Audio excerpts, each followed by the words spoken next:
Conference. Thank you very much. Assalamualaikum warahmatullahi wabarakatuh. Assalamualaikum warahmatullahi wabarakatuh.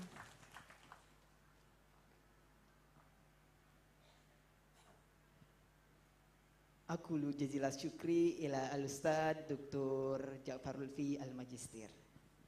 Excellencies, participants, ladies and gentlemen, we shall begin with the second welcoming speech delivered by the Dean of Faculty Tarbiyah and Education, who this time represented by the Vice Dean for Academic Affairs. Ladies and gentlemen, please welcome Dr. Andri Prastowo.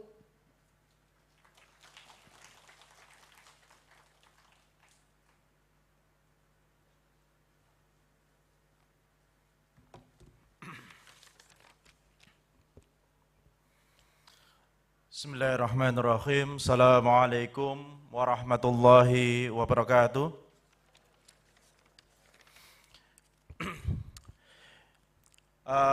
Your Excellency, Rector of UIN Sunan Kalijaga Yogyakarta, Professor Noorhaidi, Ph.D., the Honorable Vice Rector of UIN Sunan Kalijaga Yogyakarta, Prof. Dr. Istiningsih, thank you, Prof.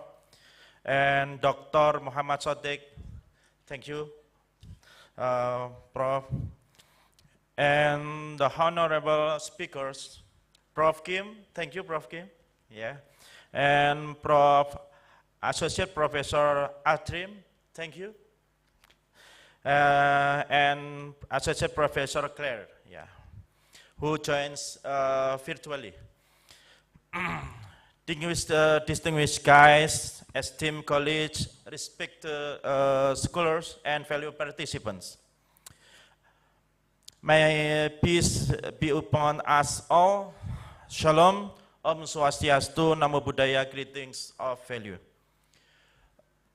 It's my great honor and privilege to welcome you all to this important international conference on religion, Science and Education, titled Harmonizing Horizon, Navigating the Convergence of Religion, Science, and Education for a Sustainable Future.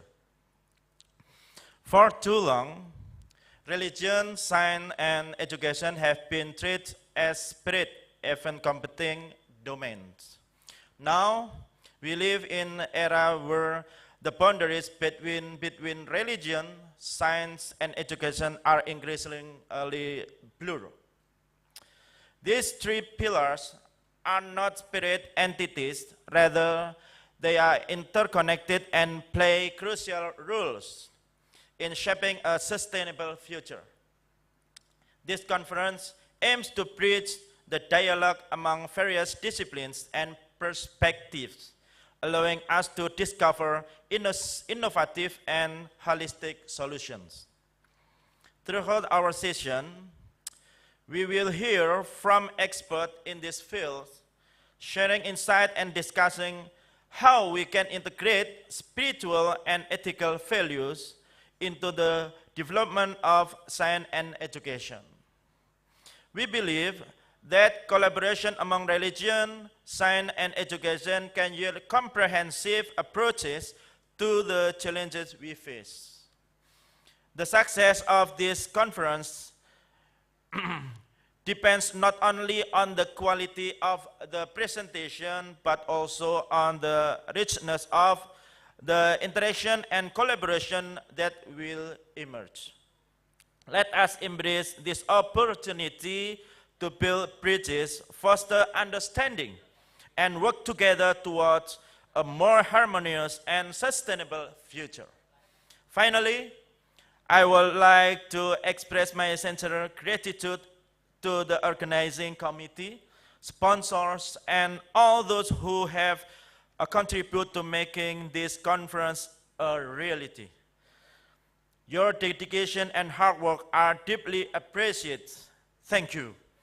May this conference be a catalyst for positive change and a source of inspiration for years to come. Assalamualaikum warahmatullahi wabarakatuh.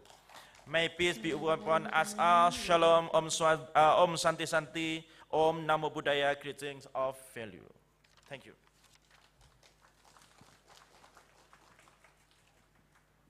We would like to thank Dr. Andri Pasto for the very warm speech. Al-Kalimatus Salisah yulqiha Mudirul Jami'ah Sunan Kalijaga Al-Islamiyah Al-Hukumiyah di Yogyakarta wa yumathiluha fi hadal halah Naibul Mudirul Jami'ah lisyu'uni al-akademiyah wa tatwiri muassasi wa nawaddu an natlubu min sa'adah Naibul Mudir al-Jami'ah li-iftitah hadal mu'tamar rasmiyan ila sa'adah al-ustazah Dr. Istiningsih al-Majisir fayatafaddal ilaiha mashkuran.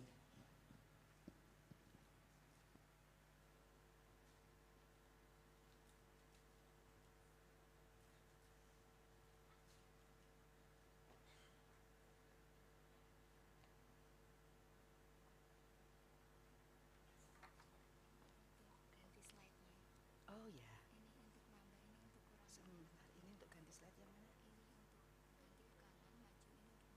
Oke, ya nanti dibantu ke sini. Oke. Bismillahirrahmanirrahim. Assalamualaikum warahmatullahi wabarakatuh. Salam and salam sejahtera. Alhamdulillah wa syukurillah. La haula wa la quwata illa billah. Rabbi srohli sadri wa yassirli amri walulung dada milisani yafqahu qawli. The Excellency Professor Kim Jong-bok, Ph.D. from Korea National University of Education. Dr. Clary Alkouatli from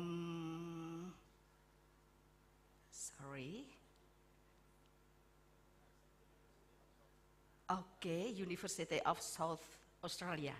Yeah. And Professor Atrim Kjamilji, Ph.D.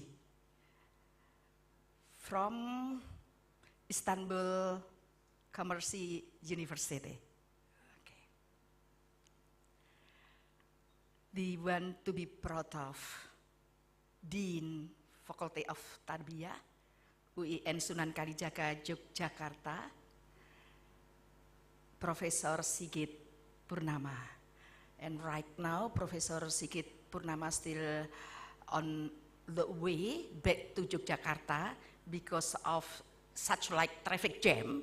So sorry, maybe he will arrive in Yogyakarta about 10 or maybe 11, yeah, in the half day. All conference participants, lecturers, students, academics, and all attendees. Oh, Vice Rector for Facility, Profesor Kandidat Bapak Muhammad Sadiq. Would you like to give applause to Bapak Muhammad Sadiq, Profesor Kandidat, and Chairman for Facility, Bapak Dr. Ali Sadiq. Vice Dean for Academic Affairs, Bapak Dr. Andi Prastowo, and Vice Dean for Facility, Bapak Dr. Ibrahim, and Vice Dean for Cooperations and Students, Dr. Winarti. But right now she is in Semarang for such like training. Okay. Good morning and welcome to the conference organized by Tarbiyah Faculties UIN Sunan Kalijaga, Yogyakarta. I stand up here representing the Chancellor Professor Noorhaidi, Ph.D. He sent greetings to all the participants, especially to speakers, and apologizes for not being able to attend due to other assignments. He was invited by the Japanese government, Kyoto University, for signing the extension of Memorandum of Understanding, of course, for cooperation. And we know that UIN Sunan Kalijaga Yogyakarta right now has the great motivation to globalize this university. And we inform you that right now, this university is still doing the planning for extend the new campus. So about 30 minutes from this campus, and there will be 10 new faculties. And the width of the area, the land is 74 hectares. Yeah, and there will be a hospital, and the big hospital size. Yeah, okay. Okay. We highly appreciate the organizing committee of this conference, which has been creative in carrying out its duties. His creativity is characterized by the formulation of the conference topics. The topic is Harmonizing Horizons, Navigating the Convergence of Religions, Science and Education for a Sustainable Future. Interconnections, general sciences, religious science, education and sustainability is important to be discussed for several reasons, as it addresses complex and multifaceted global challenges from an interdisciplinary perspective. And when we are talking about the religion is clearly the main task of this university, UIN, State Islamic University. So I think it is the main task for this university, the religion is. I think the topic today about religion science, general sciences, harmonizing both, integrated both, and sustainability, it is a crucial dialogue for the 21st century. By exploring the interplay of these domains, we can foster solutions that are not only effective, but also equitable and meaningful.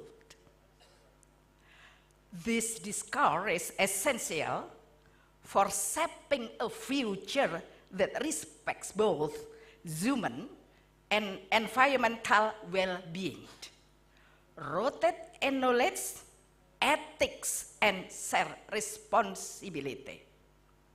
Okay, about religious science, general science, and sustainability, let me show slides as follows. Ya, tolong Mas, slide saya Mas.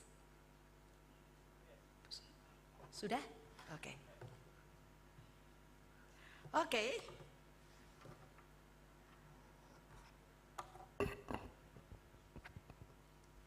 This model, designed by Johar 2014, and then modified by Professor Amin Abdullah, Sutresno, and Istiningsih 2016. There are interconnection and integrations. Interconnection here between religious science and general sciences. For interconnection, religious science and general sciences, religious science failing scientific character.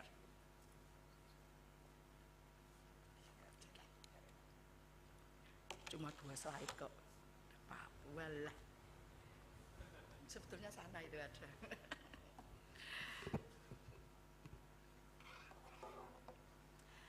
And general science too, religious science strengthen understanding of the truth of religious science. It is for interconnection. And for integration, general sciences and religious science have the same position as object study. As object studies. To study general sciences and religious science, the same, namely, using the brains, using the heart, and using the physics, in this case, for behavior. And we know that brains, heart, physics, it is the instrument, human being instrument, that it is given by Allah subhanahu wa ta'ala. Both general science and religious science, the source is the verses of Allah, ayat-ayat Allah. And the verses of Allah, it is Allah commands to do Iqra. To do Iqra, reading. By reading it, it will obtain Allah blessing, His blessings. Ridho Allah, akan memperoleh ridho Allah. It's by Johar 2014. Okay.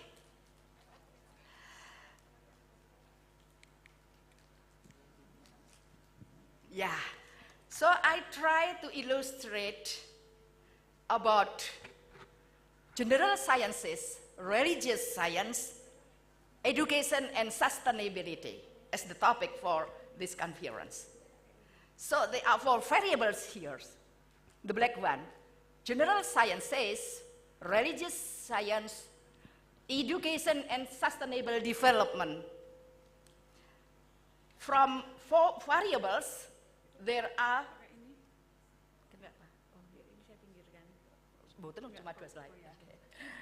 so inside 4 variables, there are human resources development, global challenges, moral values, sustainability of innovation, ethics, ethic-based social, green technology, global awareness, environmental sustainability, environmental ethics, integrated curriculum, and the interdisciplinary research. Okay, I think it's better for me to highlight this component of 4 variables. Religious science provides a basis of moral and ethical science. General sciences produce innovations that are relevant to global challenges but require ethical and value guidance. For education, education as a central link, act as the primary connector, integrating general sciences and religious science. 2, develop global awareness of sustainability issues. Create a sustainable development framework by promoting a holistic learning and ethical innovation. For the sustainability, I think it is the last, environmental sustainability supported by green technology, stemming from general sciences and environmental ethics guided by religious science. Represent efforts to preserve the planet by combining technological advancement with ethical considerations. for social sustainability derived from moral values. In religious sciences and education's role in fostering social awareness and responsibility highlights the balance between equity, justice, and societal well-being. Okay, and it is as the goal of sustainable development, SDGs, achieved through collaboration between education, moral guidance from religious science, and innovative solutions from general sciences. Okay, thank you. I try to highlight the variable for general sciences, religious science, and sustainability and SDGs. Okay. Well, this is just a brief explanation. And my slide as a trigger for the conference that will be discussed in detail by Professor Kim, by Professor Atrim, as well as by Professor Kjamilji. So we say deep thanks to all the speakers. Last, good luck to you all the participants. Hopefully, this conference give blessing to all of us. Good luck to join this conference. In the end, wassalamualaikum warahmatullahi wabarakatuh.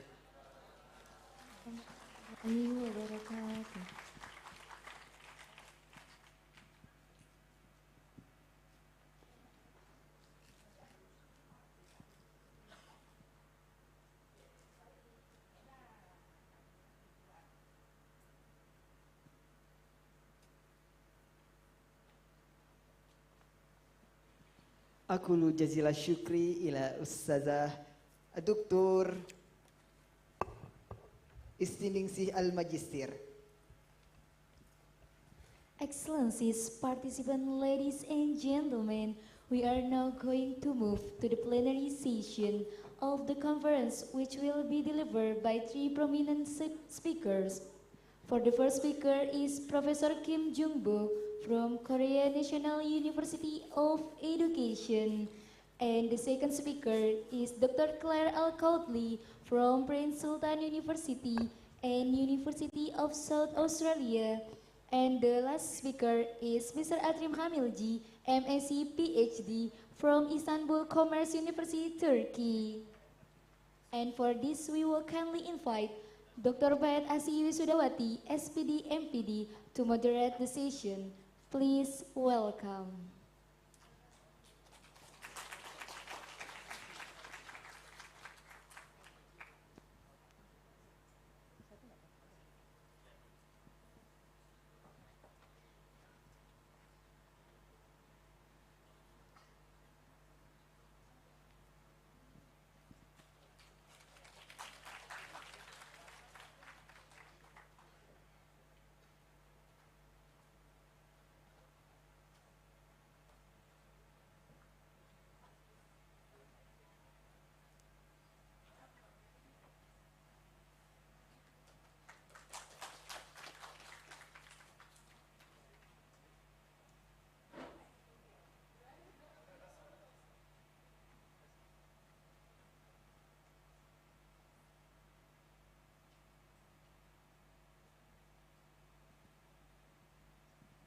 Ya, bismillahirrahmanirrahim. Assalamualaikum warahmatullahi wabarakatuh. Honorable Rector UIN Sunan Kalijaga Yogyakarta, and Honorable Vice Rector UIN Sunan Kalijaga Yogyakarta, Honorable our Dean or Vice Dean, Faculty of Education UIN Sunan Kalijaga Yogyakarta, and also ladies and gentlemen in here, thank you so much for coming and joining the conference. How are you today? Hands, fine, yeah. Yeah, maybe you can, yeah, show off your hand. Do you know about Professor Kim before? Yeah? Yes? Or do you know about the Associate Professor Atrim before? Yeah, Atrim? Okay, thank you. So many audience of us knowing you both, yeah. And also in the online we have also Claire, yeah, Claire, Dr. Claire, but maybe yeah we will see in the online. For the moment, I will be a moderator of this conference, international conference. It is my great honor as your moderator. Yeah. I also welcome you all my participants and all of committee also in here to the 4th International Conference in Religion, Science and Education 2024 with the theme Harmonizing Horizon, Navigating the Convergence of Religion, Science and Education for Sustainable Future. Yeah, this is maybe a great awareness today of the links and interdependence of the 3 topics, science, religions, digitalization, and also yeah, science, religion, and digitalization. So that's why I will invite, we have three excellent speakers. Yeah, I will read the CV. I already print. But the first is Professor Kim Young Bok. Is it right? Am I spelling? If maybe forgive me. Jung. Yeah, Kim Jung Bok. Because in Germany, J we can spelling Ye. Yeah, Jung. Yeah, Kim Jung Bok. Professor Jung.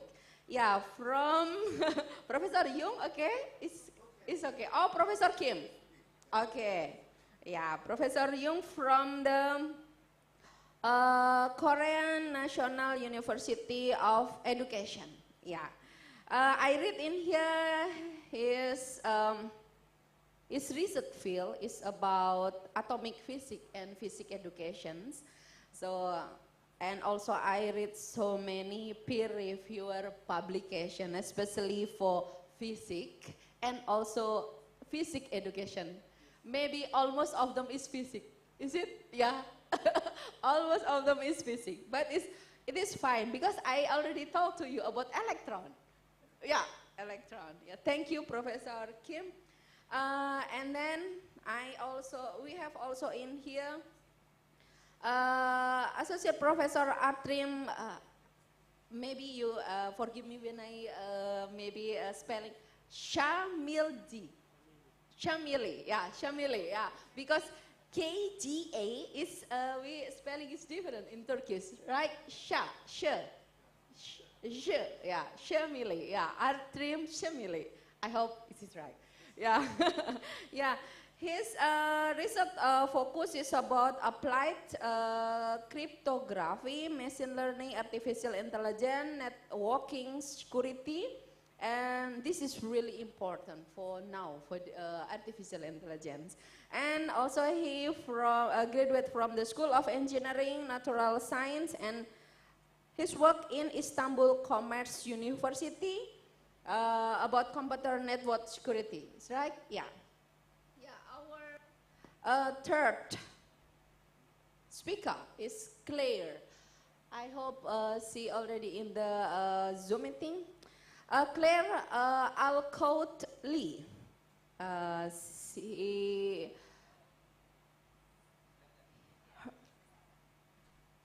Halo, Assalamualaikum. Hello, Claire. Yeah, from Arabia, Saudi Arabia. Oh, from Qatar. Yeah, you are still mute. Yeah, from Claire. She is from Prince Sultan University, Riyadh, Saudi Arabia, and also she has lecturer in the University of South Australia, Adelaide. Also, until now, she is a learning innovation developer in University of Toronto, Canada. And also she has so many research. Hello, yeah. Her area of expertise is about human development, education psychology, learning science, Islamic traditions, and also about the pedagogy, qualitative research method, teaching, teacher education, and curriculum design also. Yeah, hopefully you can hear me. Yeah, thank you. Maybe we, I can. Yeah, hello. Yeah. Assalamualaikum, everybody. Waalaikumsalam. Yeah, maybe we have to directly jump to Professor Jung to give I give you around 20 until 30 minutes to deliver your speech. Is okay? Yeah, yeah. Maybe time is yours. I will give your time. Yeah, you have a presentation and. You can maybe stand up or just walking. I'm in here. Yeah, always in here, bro. Okay, that's.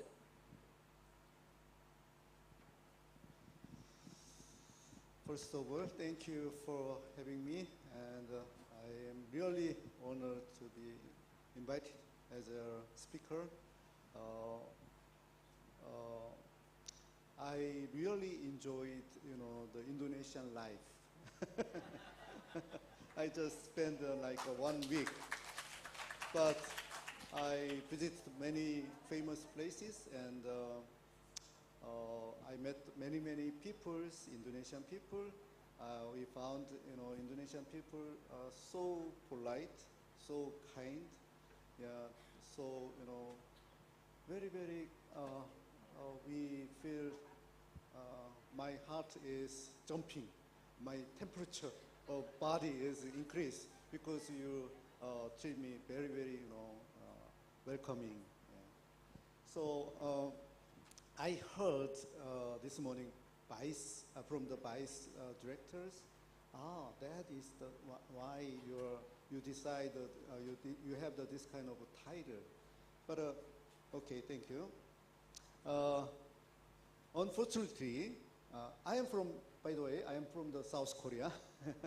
I was born in 1960, June 25th.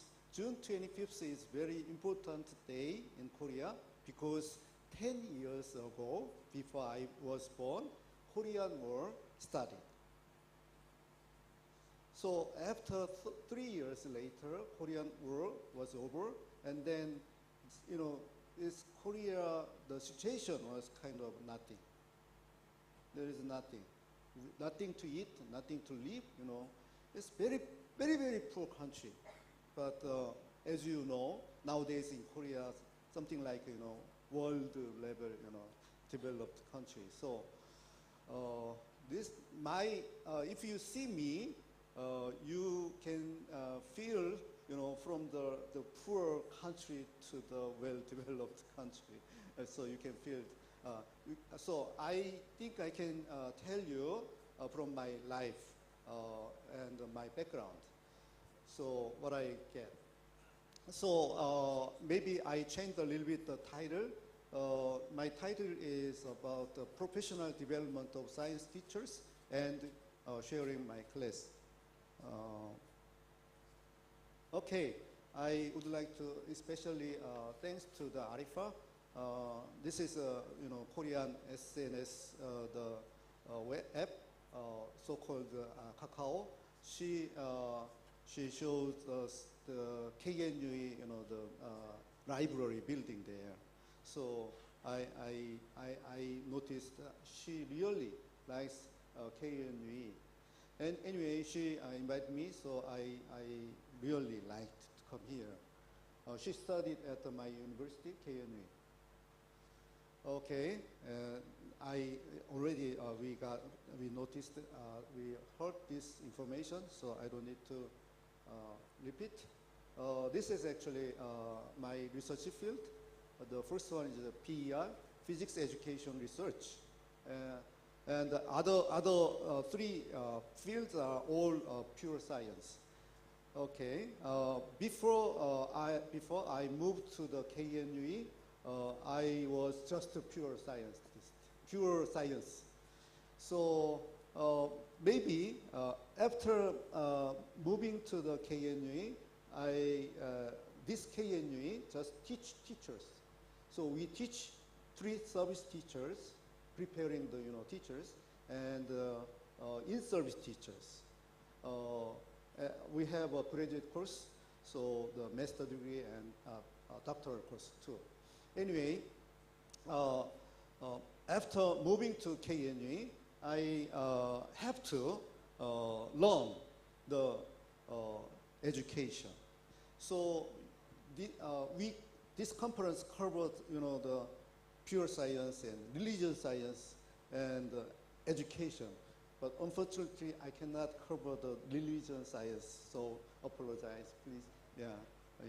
So anyway, I have done the pure science and education. So at least I can cover the 2 keywords. Anyway, let me go to the. Okay, here is the. I will give you about this subject. Professional development. This is for the graduate course, and peer instruction and tutorial. This is for the undergraduate courses. I would like to share my, the classes. This is the process to become a teacher in Korea. First, obtain a bachelor degree in education, like you, and second, pass the teacher certification exam. This exam is administered by the Ministry of Education and covers subjects like education theory, pedagogy, and subject-specific knowledge. The competition rate is about 10 to 1. So even though you graduate undergraduate courses, you cannot be the teacher. That is very difficult to get a chance position in service teacher. And if you pass the national exam, you will take the teacher training, okay?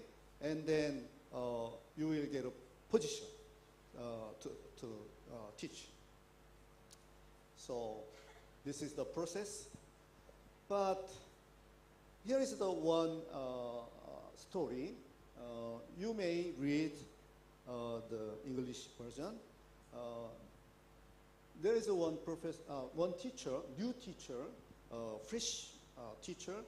He confessed, I cannot actually advise his student in high school for the Korean student science fair.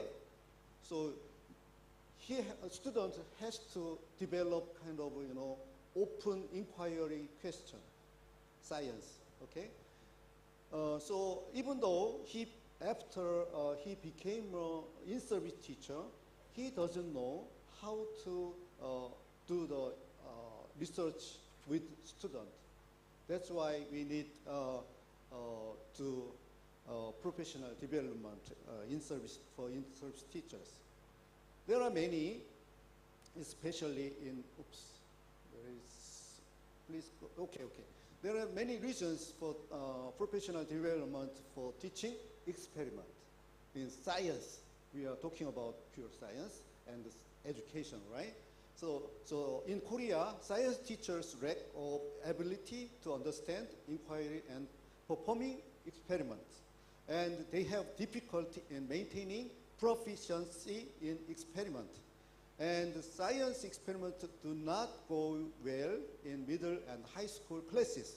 So if this experiment is not going well, then they don't know how to fix it. So that's why we need to develop the professional development. And also student awareness of experiment is very limited. I think these things are happening around the world, even in Indonesia too, I believe, because the education is almost the same. Anyway, what is the professional development? The professional development is skill to improve classroom practice, stay current with the latest teaching methodology, and ultimately improve student outcomes. So you can do professional development through like this conference, right? This is an informal kind of a professional development program. So this is very welcoming for you. You are going, many of them are going to be a future teacher, in-service teacher, right? So that's good.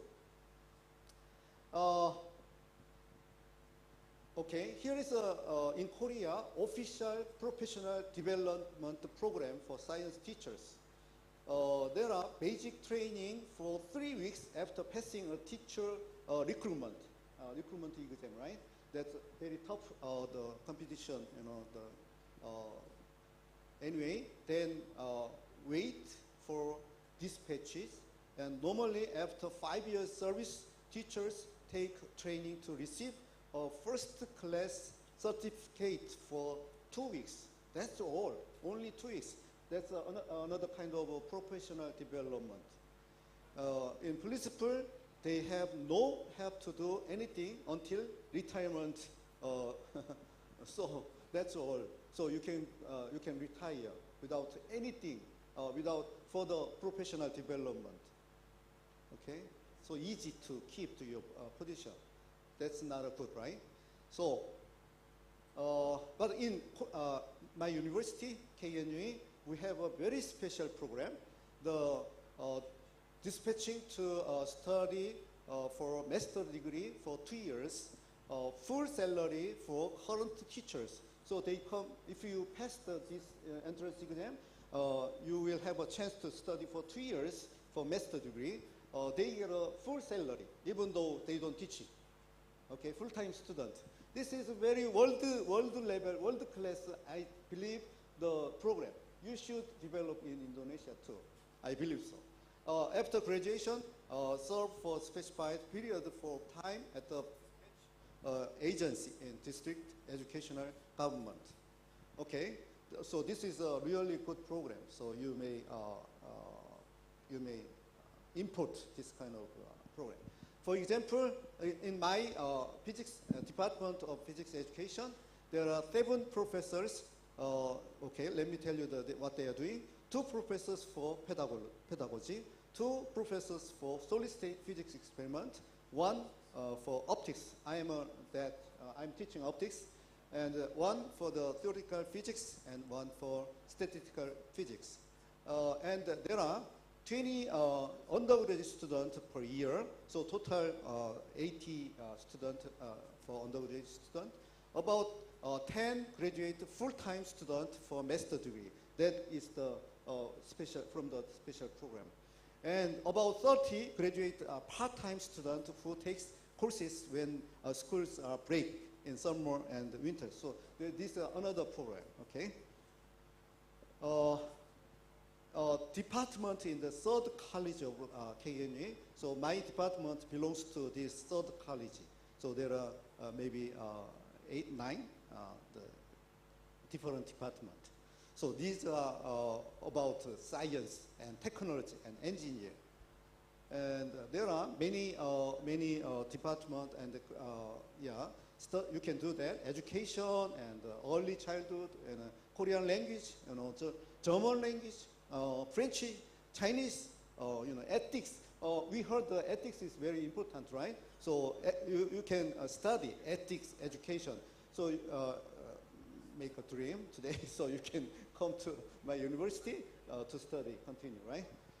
Okay, there are you can Google my university, so you can find out your field. Okay, let me summarize my course for publishing papers in SCI journal.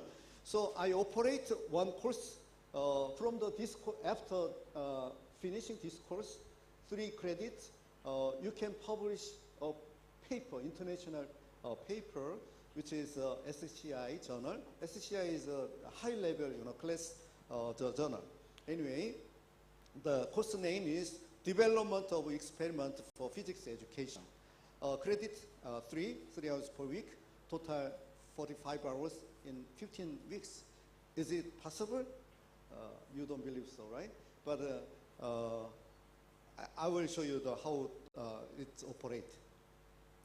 Okay, so for this course, we are doing understanding scientific inquiry, finding problems, conducting experiment, analyzing experimental data, and writing a paper or a scientific report. Okay, if you Google under my name is Jung, space BOG, space Kim, and then Googling, then you can find out how many papers I published with in-service teachers. That's important. I am with in-service teachers who are studying for master degree. Anyway, this is a kind of interesting subject, but I don't have time, so I'm Googling. In TPT, physics teachers, that's a journal name. You may find out, the more than 10 papers within 5 years with in-service teachers. This is really important for today. So here is the one letter from the editor. So I am pleased to inform you that I have decided to accept your submission. So this is a really exciting letter. So if you are the authors, in-service teachers, how do you say when you get this letter? They shout out, awesome. My paper is accepted for publishing. This kind of experience is really important for professional development. This is the way to, how the teachers preparing. Okay, so this kind of for this kind of course, we need this components, elements, creating an environment where research can be conducted and continued. Second, it is the formation of team. So you need to make a team, group, and receiving guidance from experts like me, professor. You need actually expert. Teachers cannot do, by themselves because they have no experience to publish, paper. So you need a guide. Find the research topics closely relate to the elementary and middle or high school curriculum. This is very important. So when you experience this subject, so you have experience, so you can develop with your student, even elementary or middle school, high school student, you can develop to publish paper in international journal. You can do that. Research support programs are utilized to provide momentum to continue research, and writing a paper is very important. Okay, this is the responses from the teachers, who they are taking these courses, self-directed development of physics experiment, science experiment, whatever. The subject is not important. And second, experience of completion, developing physics experiment, and writing papers and submitting them to academic journals. Experience how to make experiment with students, and ability to explore, passion for study. So they have a passion. I can do the study. I can develop the experiment with your student, and the professionalism as a science teacher. Okay, and let me move to my second subject, sharing my class, which is PI instruction. Okay, let me read this slide. When you ask teachers or professors when they learned practical knowledge, the most common answer you get is that it was while teaching student as a teacher or professor. Atrim, you agree? Yeah, they agree. How many time I have? 10 minutes, that's enough. Okay, thank you. Yeah, that's enough. Yeah, I can do that. Okay, so why don't you, as a teacher or a professor, let them have chance to teaching? This is the best way to learn. Okay? Why don't you give the chance to teach each other? That's actually the principle of PI, peer instruction. Peer instruction as a kind of friend expression. Oh, okay. Here is the left-hand side is a 2,000 years ago classroom. Right-hand side is this classroom. What's the difference? Well covered by the snow, from the snow and the rain and the good temperature to study. Actually, this is really good to sleep. Here is the one student there. He is sleeping. Yeah. So everything is the same. No change at all. Okay. So how much effective in your teaching way? Let's think about that. Let's reflect. Okay. Here is the definition of lecture. Lecture has often been described as the process of taking the information contained in the teacher's note and transferring them into student notes without the information passing through the brains of either. We heard this comment from the vice director, right? Brain, use the brain. So you can find a connection between pure science and religious science. She was talking about that. So we have to use that brain, right? So that's why this is not a good way. You know that, right? Because teacher's notes transfer to the student notes, and then what? Student has to memorize, and then take a midterm exam, and then forget about everything. Blank. Yeah. So that's the way. So this is a long time happened to be. Okay, this is actually the science, model 1. This is a typical way teaching by telling. Okay, so think hard, figure it out subject, and then tell students how to understand it, and give problem to solve. Yeah? This midterm or final term. If pass, then okay, you are doing well. If fail, then you say a student rage or poorly prepared. This is what that's trash can. So you can see how the student shapes are. It's like this. I failed this exam. Anyway, and then what happened?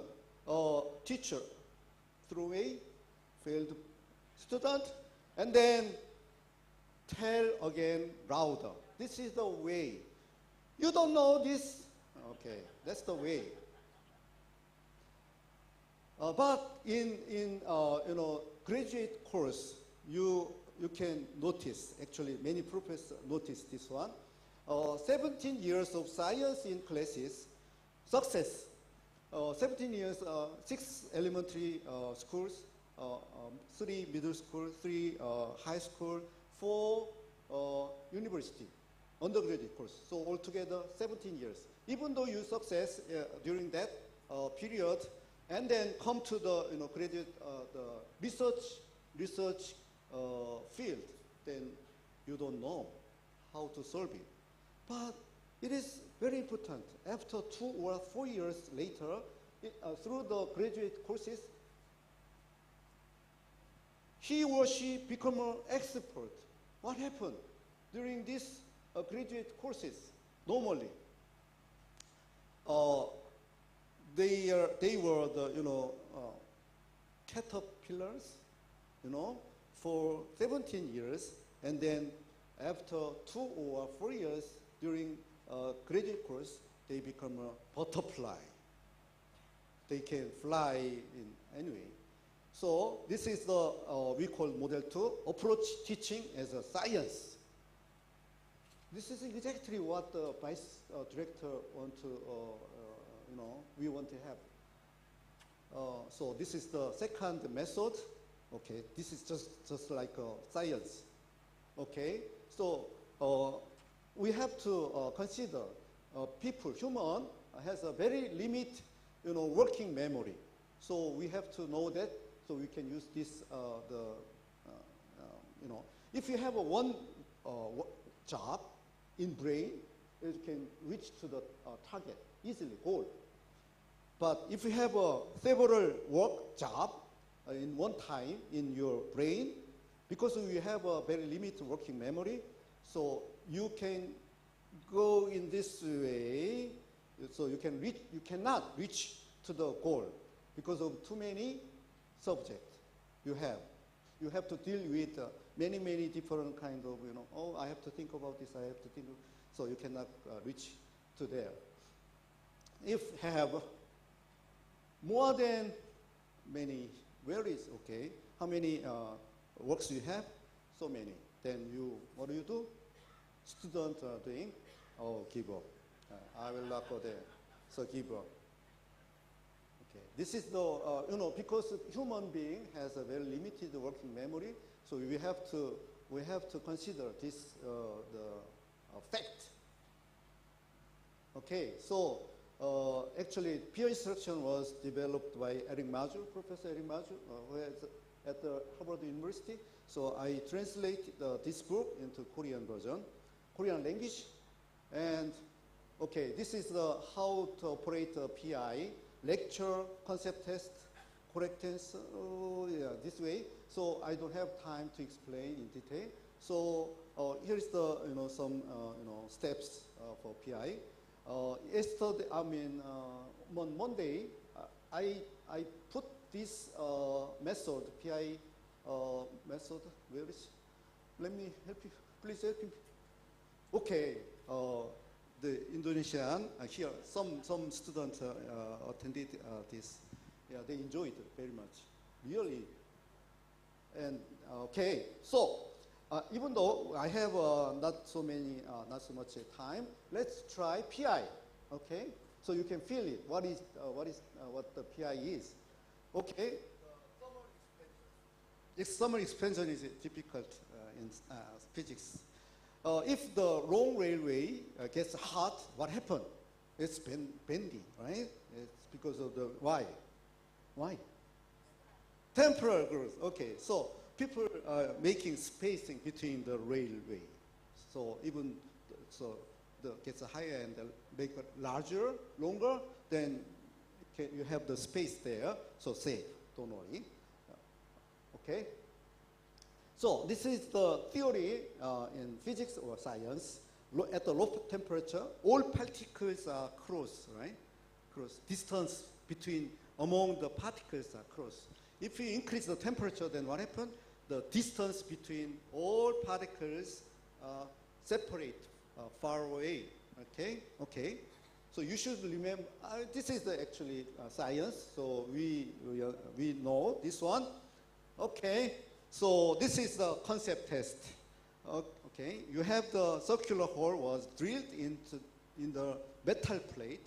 If you hit the metal plate uniformly and raise the temperature, what is the size of the hole compared to the original size?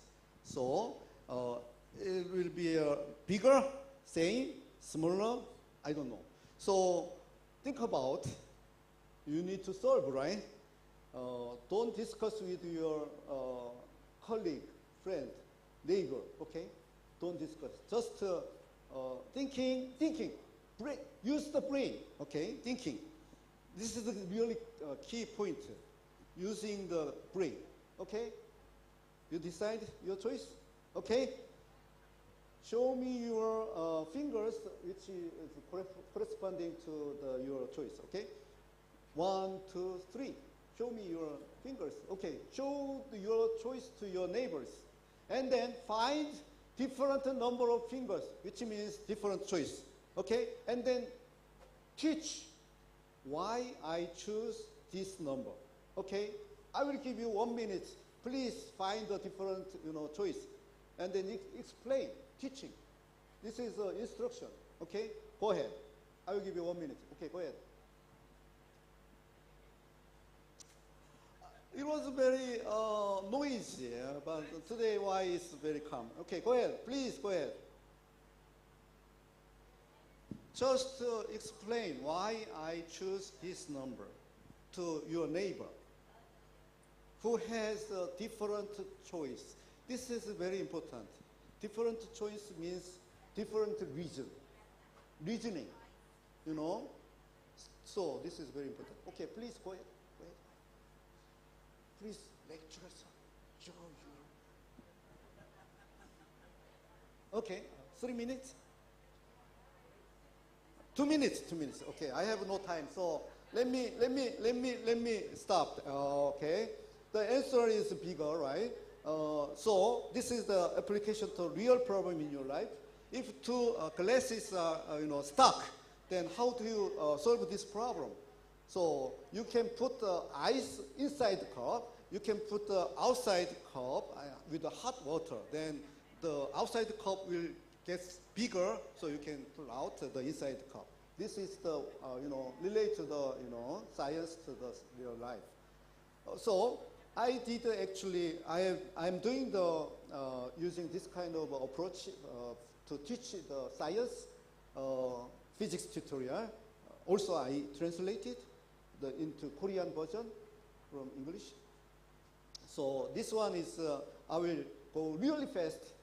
We teach the pinhole camera after teaching the light passing, going fast, straight line. Straight line is very important. So I teach to student light source is point light source generate all directions, and it goes to straight line. And then line source, line is composed of the point source, continuously point source. So same as point light source. And we have the larger the source, like my face. You can see my face, right? So from this point, you have the light from this point, all directions. So you can see my face. Also sun even. So tutorial is just step by step. As I said, one work in brain from one work. So this is a very simple question. Point light source with a triangle hole. Then what happened on the screen? What's the answer? Answer is number 1. I don't have time. So this is the So and if you use the smaller one, and if you use the 2-point light source, then what do you get? And if you use the line source, and you get this result, and you have this we call the gear in Korean. Anyway, this kind of, then what do you get? It is most difficult part. You get number 2. I am going very fast. Okay. Here is my conclusion. To be a professional as a science teacher through self-directed and systematic experiences in the process of developing physics experiment and gaining confidence. This is a kind of one example how to develop professional to preparing the teachers.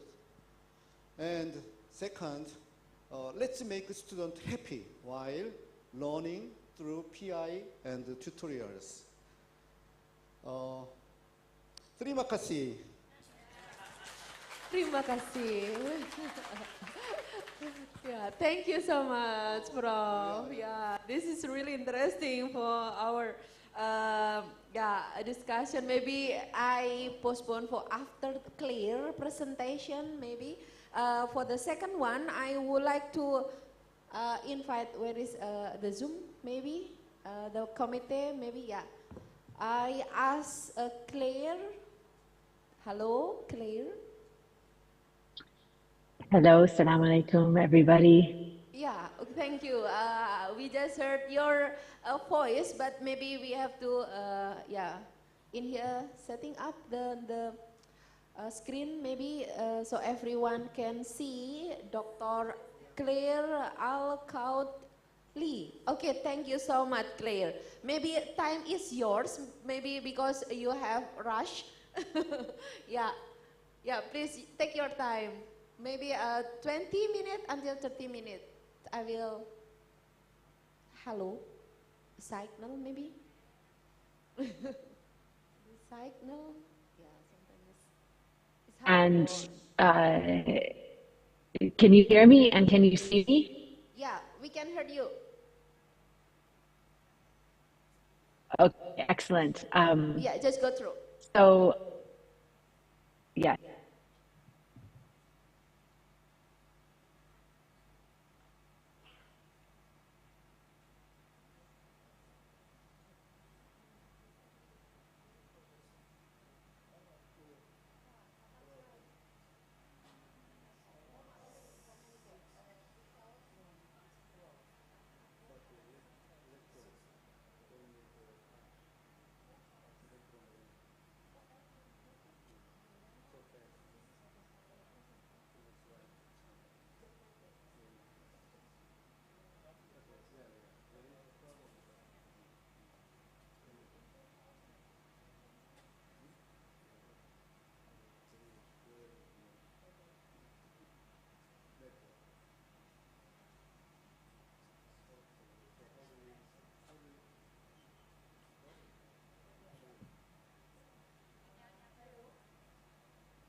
Clear? Can you hear me? Yes, or can you, yeah, yeah. Okay. can you see me now? Can you hear me now? Perfect. It is Okay, your time. so yeah, I'll give you a tiny bit about my background and then I'll jump into my slides. So I am a teacher Recording educator. in progress. My background is human development, and I'm currently, I lecture at the University of South Australia. I teach a course on Islamic pedagogy, and I'm really excited to talk to you guys today about some things that we can think about as adults in the lives of children. So whether we are teachers, or whether we are parents, or whether we are mentors of any kind, the theme of my discussion with you is that we teach who we are. And so who are we then as educators? I think that in a dawning age of artificial intelligence, our role as educators and as adult mentors in the lives of young people is going to be increasingly important. And so I want to share with you the fact that teaching, like any truly human activity, hold on, I just want to fix the, okay, that's better. Okay, so you can see my screen, right? Okay, so teaching, like any truly human activity, emerges from one's inwardness, for better or for worse. As I teach, I project the condition of my soul onto my students, my subject, and our way of being together. Viewed from this angle, teaching holds a mirror to the soul. So this is from Parker Palmer, 2008, but I love this idea that no matter what we're teaching or how we're teaching, we are really teaching from our inner self. So I want us to keep that in mind as we ask this question: which weighs heavier on a child's developmental scale, a good curriculum or a good educator? So I want to just have you think about the fact that a good educator, it doesn't matter what they're teaching. They can be transformative. They can transform the child. Whereas a good curriculum in the hands of an inept educator is not going to do the child any good. It's a bit like Professor was talking about previously, that the teacher's notes go to the learner's notes, and nothing else happens, right? So this is that idea of a good educator is heavier than a good curriculum. So what an educator offers to young people, I want to explore in 4 brief points. We offer final forms of human development. I'm going to go through all of these with you specifically as you think about yourself as an educator. We offer children a model of analytic integration. So on the theme of the conference, we need to model with children how they can integrate vastly different ideas within their own selves. I'm going to explore love as a developmental catalyst, and then I want to explore something deeper that an educator offers. So those are the 4 things. So the first point is that we are final forms of human development for the young people around us. And why is that so? I'm drawing from Vygotsky, the Russian developmental psychologist. He lived in the 1930s. Mega theorist. You guys probably know him. But this is one particular thing I love about his theory, is that he pointed out that a unique characteristic of child development is that the ideal and final forms of development are present in the environment from the very beginning, okay? So this is a unique characteristic of child development, although I did want to mention that for those of you who are thinking about publishing in journals, we also have the final form readily available.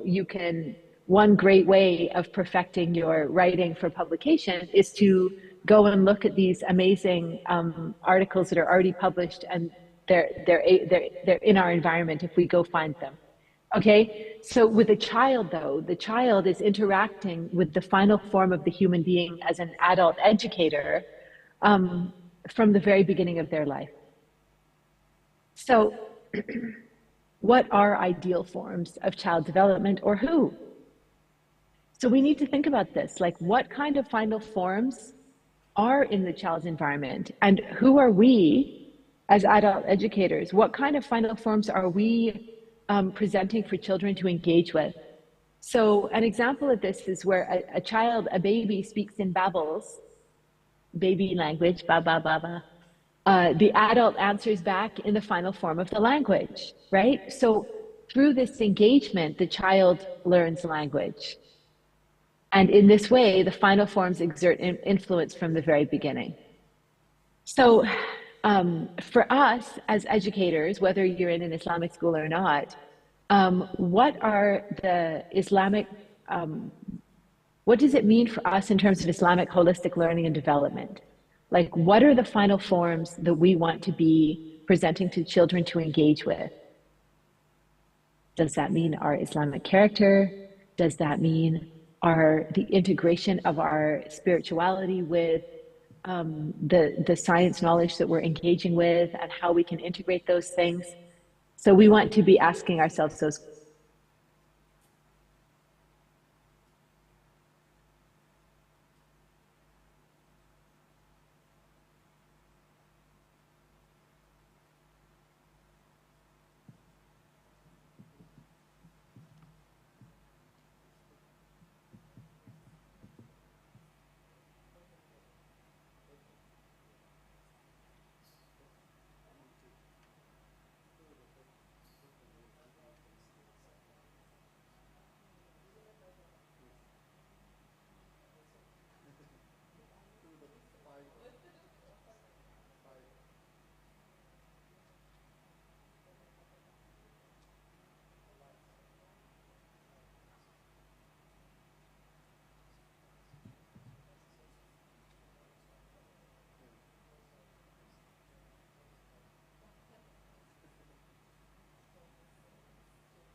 Hello, Assalamu alaikum, can you hear me?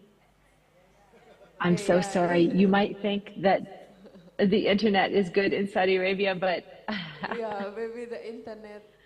Okay, you can continue. Yeah, it keeps dropping. Okay. So I was sharing my slides, and we were talking about the educator as modeling holistic human development. So I have a little diagram I want to share with you. Okay. So here we have the educator is modeling holistic human development. And these include the elements, the various different elements that we recognize as ourselves, which actually transcend Western perspectives on the human being. So if we think to ourselves how we are modeling ideal forms of adult development, what aspects of ourselves are we developing? And how are we presenting them to young people, and how are young people engaging with them? Okay, this is the first point. The educator's character is the most important final form in a learner's life. Okay, no pressure, guys, but this is it. Okay, so the second thing that we can offer to young people is that we as educators, we are a model of analytic integration. And we have to be in this world because it's changing so fast across cultures. We're not just integrating religion and science, we're integrating whole different worldviews from different, we have the online world, we have the world of our daily life, we have the academic world. Okay, so these are all, they require conceptual integrations.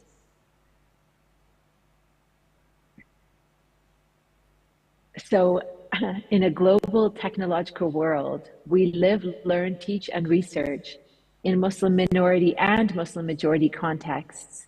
We are myriad expressions of the East and the West, the spiritual and the secular. That was a quote from a paper that I wrote with some colleagues that's in progress right now. So in terms of this integration, the question here we're asking is how can we make integration pedagogically useful with the young people we're working with? So my suggestion is that we illustrate our own integrations as analytic inspirations in order to sift the good from the bad.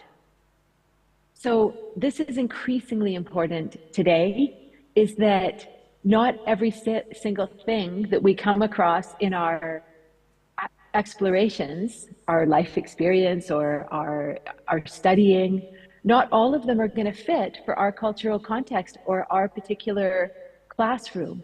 So how do we sift the good from the bad?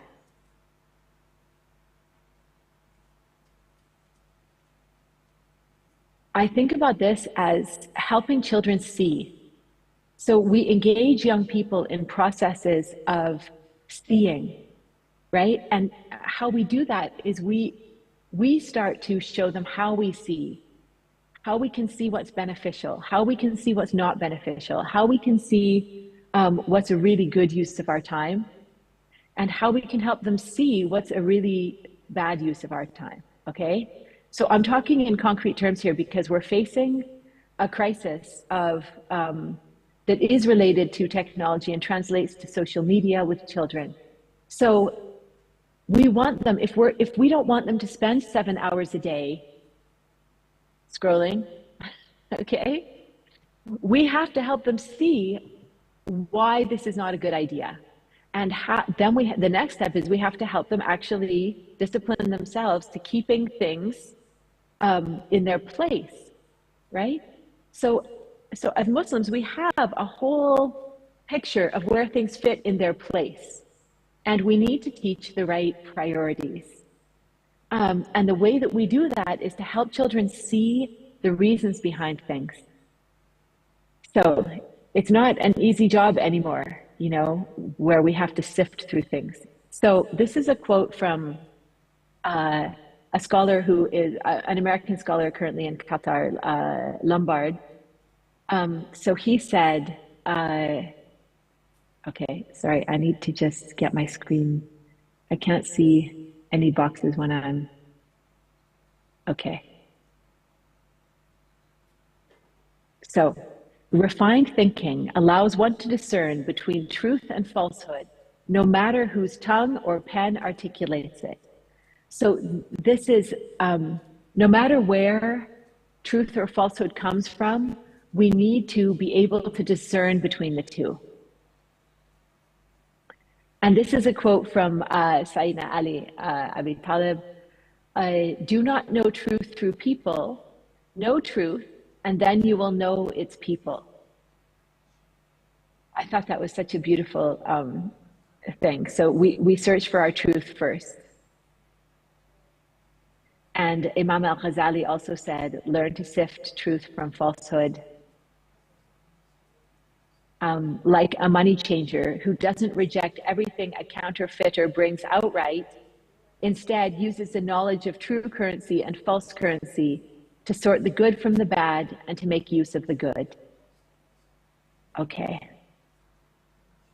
So what this looks like is that if you think about analytic integration, you start with knowing the truth. And I'm talking about, this is advice to myself as it is advice to you, as it is advice to the children, right, in our care. We're going to be teaching this. How do they search for the truth? Okay? We see self-complexity. We see complexity everywhere because we live in a complex world. We explore this with learners, this complexity. We help them sift the good from the bad through love and reason, emotion and cognition. So the take-home message here is that explore with learners that we are integrations of multiple worlds within our own selves. Okay, that's the second point. The third point is love as a developmental catalyst.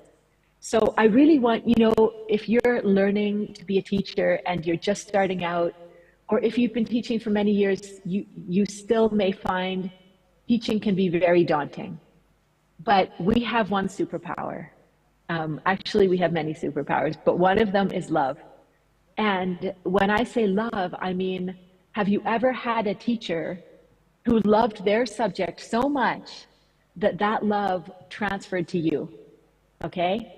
Or have you ever loved an adult or teacher so much that you were willing to take whatever they were going to teach you? Okay, so this is what I mean when I talk about love as a catalyst. This is also from Vygotsky. So Vygotsky said, affect, meaning affection and emotion, is the alpha and the omega, the first and the last link, the prologue and the epilogue of all mental development. I really love this quote because, for so long in the Western world, we've privileged the cognitive, the mental over the emotional. And so what he's saying here is that love is a pathway to mental development. We need love in our teaching. And so Yuri Bronfenbrenner, another mega theorist in human development, said children need at least one person who is absolutely crazy about them. So that one person could be your own child, but it could also be your niece, your nephew, somebody in your community. It could be a child you're teaching. And that kind of emotional backdrop for the child can be incredibly important in their development. Other research has suggested that children did better at school when they had a good relationship with at least one adult. Other research suggested one friend, right? So children can really stand up to bullying much better when they know they have one good friend that they can go to and spend time with, right? Somebody who sees them. Okay. So here, if we have love as a catalyst, what are the components of thinking about this? Is that we need to love what we do. And I say this to my own children, I say it to my students, is that what we spend the minutes of our life doing, we must love it. Because that's how we're going to be able to do it in a way that is at the level of what is expected of us, right? Allah created us all with gifts. So one way we can recognize those gifts is that we love doing them. love learning, right? And if we don't love the type of learning that we're doing, then we need to search for other types of learning and other types of knowledge. Love our students, foster love between students, love Allah and have our children love Allah, and love and make visible all of Allah's names and attributes, and express that love as awe. So these are just some of my ideas about how I think that we can do it with the people around us, inshallah. Okay, and this was another of my professors from Canada who she said, love, loyalty, and consistency seem to matter more than methods of teaching. So I hope this acts as something that is hopeful for us, because we can, inshallah, all go find sources of love and teach through love. So the take-home message here is that we should be the source of love in the learning community. And we are, inshallah. Okay, so my fourth point is that I wanted to share, is there something deeper that educators can offer for young people? Okay, I'm talking about you and me, regular educators, whether we're teaching adults or teaching kids. I love this quote from two Islamic psychologists, and they said, the transfer of the heart happens on a spiritual level, taking someone as far as you have gone yourself. So what we're talking about here is there is a transfer of between people, and it happens on the level of the heart. The idea here is that to permit an emotional and experiential connection with God, one must spend time with one who has attained this level of proximity to God. So what this means is that your daily practices of spirituality, however you approach them, you want to take those as far as you can, because you can only take others with you as far as you have gone yourself and no further, right? So this is the ultimate, I mean, in a way, this chimes on a spiritual level with the first point, is that we really need to fully develop ourselves across all of our faculties and engage children at that farthest end. Professor Muhammad Abdullah from the University of South Australia, this is a quote from him. If the first objective of Islamic education is to know and worship Allah, the second objective is to refine oneself to that aim. So I guess you could say that this whole lecture has really been talking about how we see ourselves and how we can work on our own development as teachers.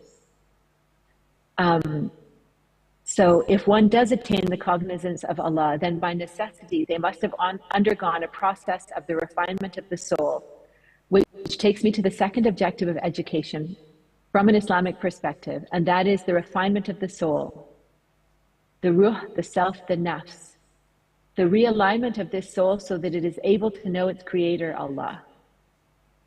And in this refinement of the soul does not only include the nurturing of akhlaq as character, ethics, and morality, but rather it is holistic in nature. Refinement of the soul is to make human human again. Okay, so here, if we help learners develop by developing ourselves, we again go back to the original diagram of these are the aspects of ourself that we need to develop in ourselves in order to be the best educator we can be, inshallah. And so we cannot give what we do not have. So what do we have, and how can we enhance what we have? So this is the take-home message of the final point. How can we enhance what we have? So that's all I wanted to share with you. And I only have a couple of minutes before I have to get on a bus and go to work. So or unless you want to do questions in another way, unless you want to email me questions, or I don't know what the organizers have in mind.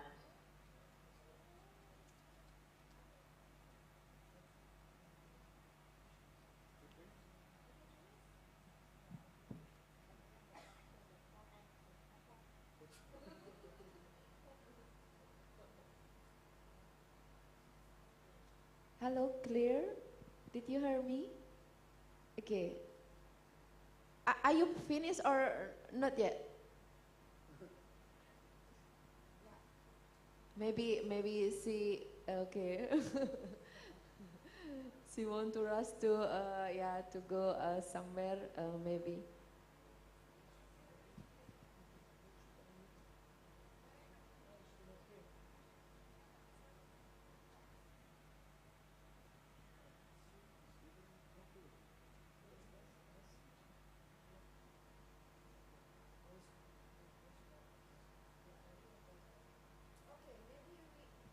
We can continue for the next speaker, and welcome to this conference, our deans. Yeah, yeah, hopefully you are safe. Okay, maybe thank you, Claire, for your. Okay, can you hear? Maybe. Okay, thank you for. I was on mute, but I can hear you. Thank you, Okay, everybody. okay. Thank you so much. Yeah, thank you so If you have any much. questions, you can email me. Please feel free to reach out. Assalamu Okay, alaikum. yeah, give applause to the Claire. Yeah, maybe I'm not really sure. Do you have time to waiting us for question and answer? But if you don't have time, it's okay, no problem. Yeah. Yeah, I really have to go to my work. I'm teaching and I need to go to the bus and get on it. Okay, thank you so much, Claire. Yeah, thank you again. Okay. So Assalamu bye-bye. alaikum, Maybe see you everybody. in the next time, maybe. Yeah. Okay, Inshallah, thank you. inshallah. Yeah, inshallah. Yeah, okay, ladies and gentlemen, we want to continue for the third speaker. I would like to ask Assistant Professor of Atrim, Kjamilji. Yeah, thank you. The time is yours.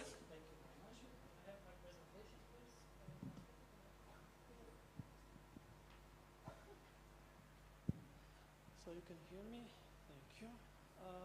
Okay, so I am Atrim Kjamilji from the Faculty of Engineering at the Istanbul Commerce University, and my topic is going to be this one. It's a bit different from the others because on Monday I had a lecture about AI in education. And who attended the lecture on Monday? A few of you attended. That's why I didn't want to speak about it again. And I wanted to be more technical this time because everyone is talking about AI, education. I wanted to talk another topic, which is this one, because public key homomorphic cryptography for the post-quantum world and its applications. Why? Because after I gave the talk about artificial intelligence and its application in education, there were some ethical concerns which I talked about on Monday, and then I told that we can tackle some ethical issues if the data that we're using for our machine learning algorithms or our AI algorithms are encrypted, then we can solve some ethical problems. But the issue is, how do we encrypt the data? What kind of technology and techniques we are going to use? Well, this is the topic, the talk for today. And I want to give the motivation for this. Basically, this is my motivation, so 1 or 2 minutes about this. Have you been using ChatGPT in your life, for your assignments, to cheat in the exam? And yes, so they use ChatGPT. Okay. As I told, I expected ChatGPT or natural language processing applications like ChatGPT to be among us in like 30 or 40 years from now. But they came much more earlier than I expected, okay? And there's another issue, okay, that's why I'm mentioning this, because you're using ChatGPT, but do you make banking transactions? Do you buy online? Do you use your credit card numbers, to purchase items online or not? Most of you do. Or do do some banking transactions? Do you take salaries or send money to someone else? Or do you surf the internet? You use the internet, okay? When you see on the internet, there is like HTTPS.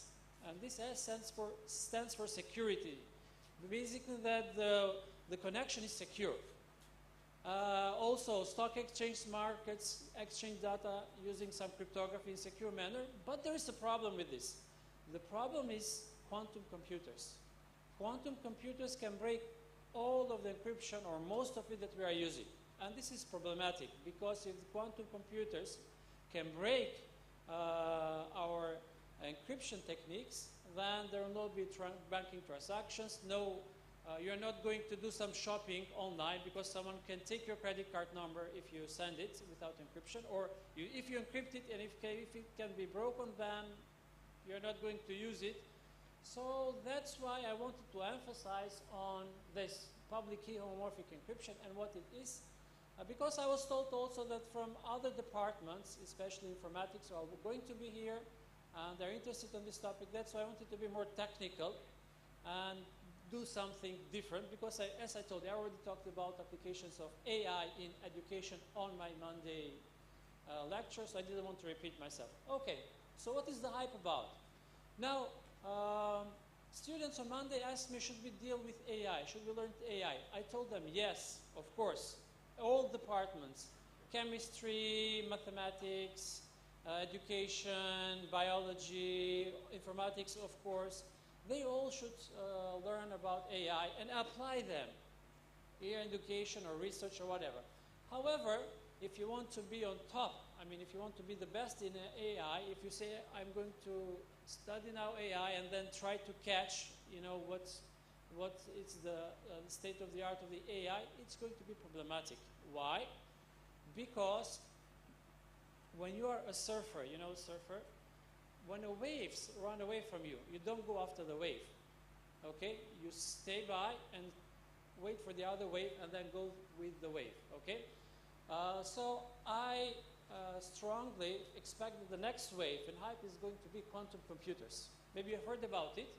Those quantum computers are very fast, so fast that if a certain encryption technique is going to be broken in 1 million or 2 million years or hundreds of thousands of years using classical computers like your laptop or even graphic cards or GPUs, quantum computers are going to break the same cryptographic techniques in few milliseconds. So they're very fast. Let's see what they are about and why do we need them. So I'm going just to outline my talk. First I'm going to talk about, is it work? It's work. I don't know why the laser is not working. Maybe because this is white. Too bright. Okay, okay. So I'm just going to outline the first, this is my outline. So I'm going to talk about classic public key cryptography and let's see why it's problematic. But those are some brief definitions which I'm not going to go through because we don't have time. For the sake of time, I just want to tell the following issue. That cryptographic techniques, so when you serve the internet securely, you use cryptography, which is encryption. You make the data look unintelligible, unreadable. And all of those cryptographic techniques are based on hard problems. One of them is this, factorization. Basically, this is what I'm saying. I'm giving you a number n, this one down. Maybe you cannot see, it's too bright, yes. And this is like 2,000, 4,000 bits. And I'm saying this number n is consisted of by multiplying two numbers p and q, which are prime. Please find those numbers. So I'm giving n, which is p multiplied by q, but I'm not giving p and q, and I'm saying to you, find p and q. Can you do it? It's hard. If I say 21, where 21 is equal to 7 multiplied by 3, it's easy. 21 is a small number. And 7 and 3 are prime numbers. If I multiply 7 and 3, I get 21. So then you can factor it. But if I give a big number, you cannot do it. Even classical computers cannot do it. I mean, with computers, you cannot do it. That's why this is one of the cryptographic techniques that we have been using to do encryption. And if you have surfed the internet or have done some banking transactions, you are using this hard mathematical problem. Another mathematical problem is this one. So this is the factorization. Now let's see discrete log. So basically, in discrete log, I'm giving the following. I'm giving g to the power of x mod n. I'm giving g. I'm giving n. Mod, by the way, is the remainder. And I'm saying, please find x. Find the logarithm. And it's hard to do. And we are talking about big numbers. So those hard mathematical problems are used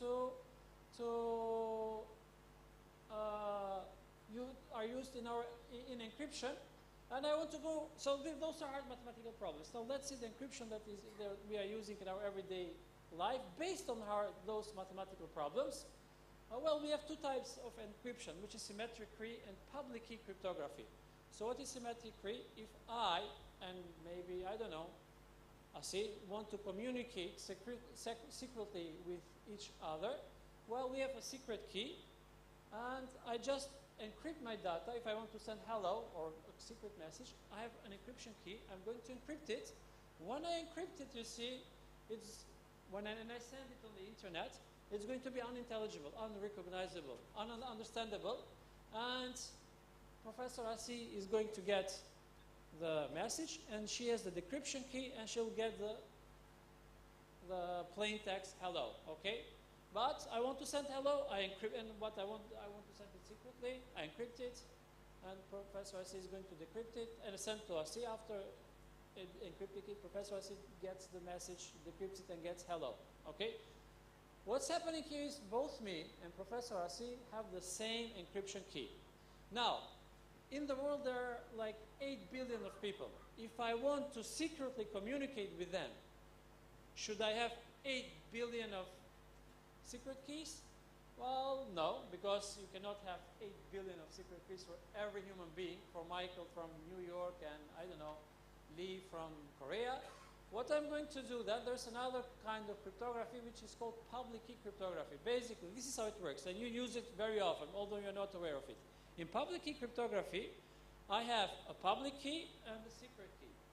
The public key is known to the whole world, and I'm saying, my name is Atrim, this is my public key. Please, if you want to talk to me in secret way, in private way, then use this public key to encrypt it.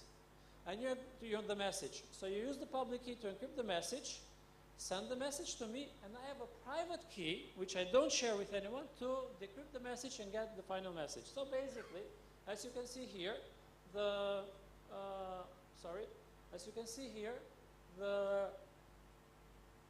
green key is the public key. So a sender is going to send hello to me, and it's going to use my public key, the green key, to get the message to me. And the red key is the secret key, and I'm going to use the secret key to decrypt the message. So this is how public key cryptography works. Now, if you want to break them, okay, so there's another issue here. I'm sorry. Homomorphic encryption. Homomorphic encryption is a way of encrypting data where you can process the data while they are encrypted. We're going to talk about it in details. So, let's see a certain public key crypto system. One of them is RSA. Has someone heard about RSA? No? But you use it. Trust me. If you want to check your connection, whether it's secure, click your certificate of the Google or whatever website that you're surfing in, you'll see that it's secure and using RSA.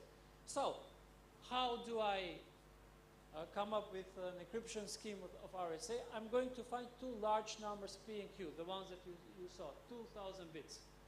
I'm going to multiply that, and then I'm going to find something which is called Euler's function, which is P minus 1 multiplied by Q minus 1. Then I'm going to find a random number, E, which is between 0 and phi of n. Then I'm going to find the multiplicative inverse of E, which is basically a number D, which when multiplied by E is going to give me 1 mod phi n. And this is my crypto system. The public key is E and N, the secret or private key is D, P, Q. So if you want to send me data, use this E and N.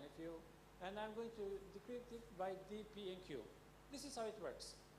And how do I encrypt a message? If the message is X, then X to the power of E mod N is going to be Y. Y is the encrypted message. X is the plain text. the original message. And how am I going to decrypt it? Well, this is how you decrypt it. You just take something to the power of, so I'm taking, so you see when I'm sending a message over here, E is my public key. So I'm using the public key to encrypt the message. But when I'm decrypting Y, which is a ciphertext, I'm going to use the private key to get the original message. And this, the private key. Okay, so far so good. Why does RSA work? It's shown over here. But there's an issue with RSA that I want to mention. This is the following one. Homomorphism in RSA. Basically, you see here, E encryption of X1. X1 is the message that I want to encrypt. Well, according to RSA, it's X1 to the power of E mod N. And if I have another X2 that I want to encrypt, well, it's X2 to the power of E mod N. If I multiply the encryption of X1 and X2, then I'm going to get X1 to the power of E multiplied by X2 to the power of E, which is basically X1 multiplied by X2 all to the power of E. And basically, if I decrypt this, I'm getting X1 multiplied by X2. Basically, that means that if I multiply two ciphertexts and then decrypt it, I'm going to get a plain text, which is the multiplication of original plain texts. Okay, this is called homomorphism. Why it's useful, we are going to see it. I'm not going to go with this El Gamal crypto system because we don't have time. I'm neither with this one. I think there is a problem over here because some of the slides were hidden, and here I'm showing all of the slides. I think when I sent the presentation, there were like 70 slides. I was expecting questions, but some of the slides were hidden, and the presentation is not showing them hidden. Maybe I can come over there and, I don't know, send again, or because those slides are, I've hidden those slides, and they're yet still showing. No, the same one. The same one. I sent it to Arif and Professor Lutfi. Yeah, and why I'm not sure why those slides are not hidden. Okay, I skipped that. Now let's continue with my second outline, which is post-quantum public key cryptography. Okay. Now let's see, the problem with all of those hard problems that I showed to you is that they can be broken by quantum computers, which is a bad thing, of course. I think there was a slide telling this. Okay, so this is the slide. So all of those, RSA and whatever, can be broken by quantum computers, which is bad news. But the good news is the quantum computers are super fast and we can use for computing, and it's, I mean, what classical computers can do in 100,000 years, 1 million years, quantum computers can do in few seconds. But the bad side is that they can break the crypto system that we are using. So what we should do, we are not going to use the internet, we're not going to buy online, or what? Well, fortunately for us, there is something which is called post-quantum cryptography, and I'm going to give you a mathematical hard problem which even quantum computers cannot break. So it's shown in this slide over here. Let me show it to you. Even quantum computers cannot break it. Basically, first I'm going to generate A, which is a matrix M by N matrix, which is, and all those values of the matrix are integers, mod Q. Then I'm going to generate a secret, which is this one, which has the column, the blue one, the first blue one, which is column vector. And then I'm going to multiply A and S, and the first one, the second one, and I'm going to add some error, which is something small. And then I'm going to get a result. This is called learning with errors problem. And now, the hard problem that even quantum computers cannot solve is the following. Basically, this is it. If I'm generating something, A, which is shown here from ZQ to the power, M by N matrix, mod Q, and if I'm generating a secret, which is a column vector, and then I'm generating also an error, which is something small, like 0, 1, 0, 1, 0, 1, 1. This is E. And then I multiply A and S and plus E. Then I'm going to get B. And then so in the first world, you see, I'm doing some processing. So there's some operations. In the second world, it's not such case. And I'm saying to you, I'm giving to you this A and B. And please tell me, is this from world 1 or world 2? And even quantum computers cannot solve this problem. That's why we're going to use this to form crypto systems which are not brokeable by quantum computers. Okay, I'm going to skip it. I'm just going to something again. So homomorphic encryption will be explained better in this slide. Imagine I have 4 and 7. Maybe this is your credit card numbers, part of it. When I'm going to buy something, of course, I'm not going to send my credit card number on plane. I'm going to encrypt it. When I encrypt it, this is what happens. So when you see those signs, it's unintelligible. You cannot understand what's going on. But the issue is that if I add those two, I'm going to get something else, which is not understandable. And if I decrypt this else, I'm going to get 11. And you see 4 plus 7 is 11. So this is quantum homomorphic encryption. Furthermore, not only addition, if I do something similar with multiplication, I'm encrypting 4 and 7. And then I multiply for the encryption of 4 and 7 and get something which is also understandable. And then I'm going to decrypt it. I'm getting 28. So basically, homomorphic encryption allows me to do some processing, some operations on the ciphertext, on encrypted data, without decrypting them. So while they are encrypted, I do some processing, like multiplication or addition. And this is a good thing, because I can use them to build some secure systems. So we're going to see which one. Especially this one, ring LWE based, the next slide is this one. So ring LWE and somewhat homomorphic encryption schemes do the following. This is a slide that I showed on Monday. Sorry.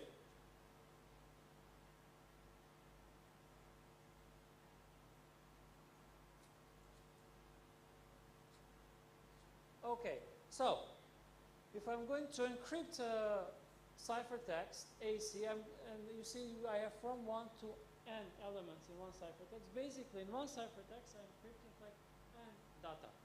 And in the second ciphertext, BC, I'm also encrypting n data. If I add AC and BC, it's like component index-wise adding those elements. Like 5 plus 2 is 7. 8 plus 1 is 9. But I'm doing one multiplication on the background as if I'm doing multiple multiplications. And this is called, for those from the informatics departments, single instruction multiple data. So the one addition on the background, it looks like I'm doing multiple additions. I'm doing something similar can be done with multiplication. So if I multiply ciphertext AC and ciphertext BC, on the background, it looks like it's going to be translated on the background as if I'm multiplying index-wise or component-wise those values. So 5 multiplied by 2 is 10, 8 multiplied by 1 is 8, and so on. And furthermore, I can do some rotation. So why do we need them? Well, because we're going to build some crypto systems which we're going to use in our everyday life. And the issue is that, okay, so this should have been skipped, and I'm going to, so what's, oh, it's working still. Still working. The laser is not well. I'm skipping a lot of slides because I'm not sure why they're not hidden over there. This presentation is the same, but they are. So I spared you from a lot of troublesome formulas. But I'm going to go to the applications. Okay, so this is what I wanted to show you. So you remember the one when I had a ciphertext, A1, A2, and if I want to find the sums of the integers, how do I do it? It's shown in this picture over here. If I want to find the sums, I just, the first row, I'm going to rotate it by 1. is the first row. It's rotated by 1, and then add the first and the second row, and you see here I'm getting maybe, I go closer, okay, A1 plus A2. Then in the next slot A3 plus A4, and so on, after log D or additions and rotations, I'm going to get in each of the D slots, and the first slot of each of the blocks of D slots, I'm going to get the sums from A1 to D. Basically, this is how I sum up integers which are encrypted inside of a ciphertext. Furthermore, this should be skipped, definitely, and it's hidden, but unfortunately, I have to go through slides. So again, I'm sparing you from a lot of pseudocodes and algorithms. So another issue that we can do is the following. Here I have secure comparison. How do I compare two integers? Well, it's shown over here. If I want, so what does secure comparison mean? I have one number, you have one number. I want to know which has a bigger number. This is called the millionaire's problem. Basically, you have two millionaires, and they want to show who is more richer, but without revealing their wealth. Well, and there are a lot of algorithms have been developed in this sense, and one of them is this one. So in order to see which one is wealthier, we just multiply the first number with the second number, then we subtract the first number with the second number, then we multiply with a random number, and that's it. So I wish I could have access on laptop so I can write it so you will understand it better, but let me skip it and you're going to see something else. Okay, this is not what I wanted to show to you.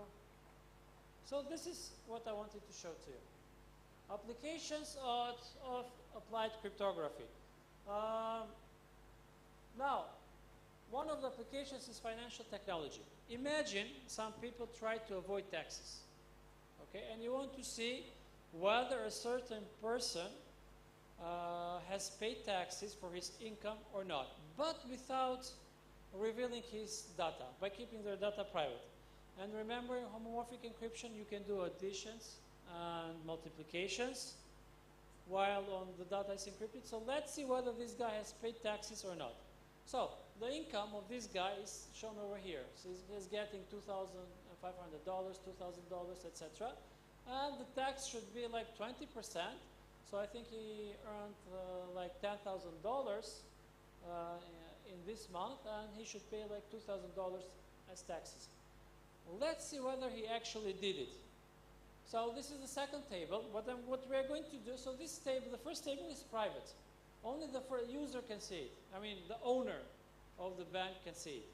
Now, we want to see whether this guy paid his taxes. So what we are going to do? We are going to encrypt his data, like $2,500. We're encrypting them. And then what we are going to do, you remember homomorphic encryption? We said that while the data is encrypted, we can do some processing. And I'm going to sum up all of his income. And I summed it up, okay? So this is how much he earned. Now I want to see, and this income is basically, and I want to see the tax, so the taxes are 20% in this case. What I'm going to do is I'm going to apply 20% with the total income, and I'm going to get the value, which I still don't know what is that, because everything is encrypted. Now I want to see whether that value is the value that the person actually paid. So he earned $10,000, he should pay $2,000 as taxes. Now I want to see whether he actually paid it. Well, then I'm going to do secure comparison and see whether he paid it or not.